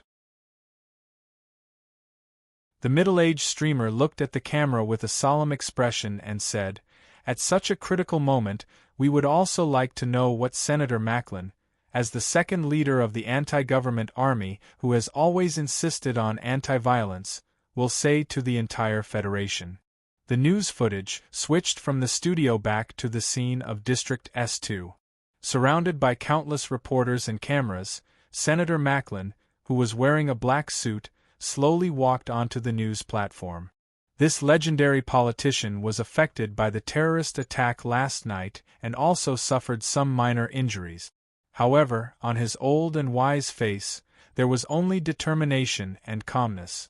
In the face of the reporters and the cameras, the old and calm Senator Macklin did not immediately begin to read his announcement. Instead, he slowly looked around. The noise around him gradually subsided. Senator Medellin said with a firm and powerful voice, "This is the most critical moment for the Federation and also the most dangerous moment. Some people are not willing to give up their position and power, so they use violence to warn us. Some people are not willing to see peace, so they use death to warn us. Some people—" Senator Medellin's old voice paused for a moment, and with a hint of sadness he said, "Were my friends, but after last night, they will be my enemies." Senator Medellin looked at the crowd in front of the Parliament building quietly and slowly raised his right hand. "Some people want to use violence and death to warn us, infuriate us, and destroy the current peace situation of the Federation, but we—" his voice became heavier, and he said word by word, "If we also use violence and death to respond to them, then what is the difference between us and them? I have 7 friends that I spend time with every day, and they died in this shameless assassination. I also know that 300 people, or even more, died with them." Senator Medellin's eyes were a little wet, and his old voice sounded very moving in the cold wind of the Parliament building. "In order to kill me, this old man, so many innocent people have died. I feel endless sadness and guilt." Then, his old body bent down and bowed at a 90-degree angle. After a long time, the flashes around him sounded. Su Lu quietly watched Senator Medellin's speech on the news. Then, he lowered his head, crossed his legs, and buried his head between his knees. He said in a low voice, "F***CKU. My emotions are terrible. My problem has nothing to do with anything. Maybe it's because I saw Yang Shosho? Take a deep breath. I'll write the next chapter. It will be updated around 10. You're tuning in to the Phoenix Nights YouTube channel. Don't forget to subscribe and join us on this journey to catch the most captivating stories.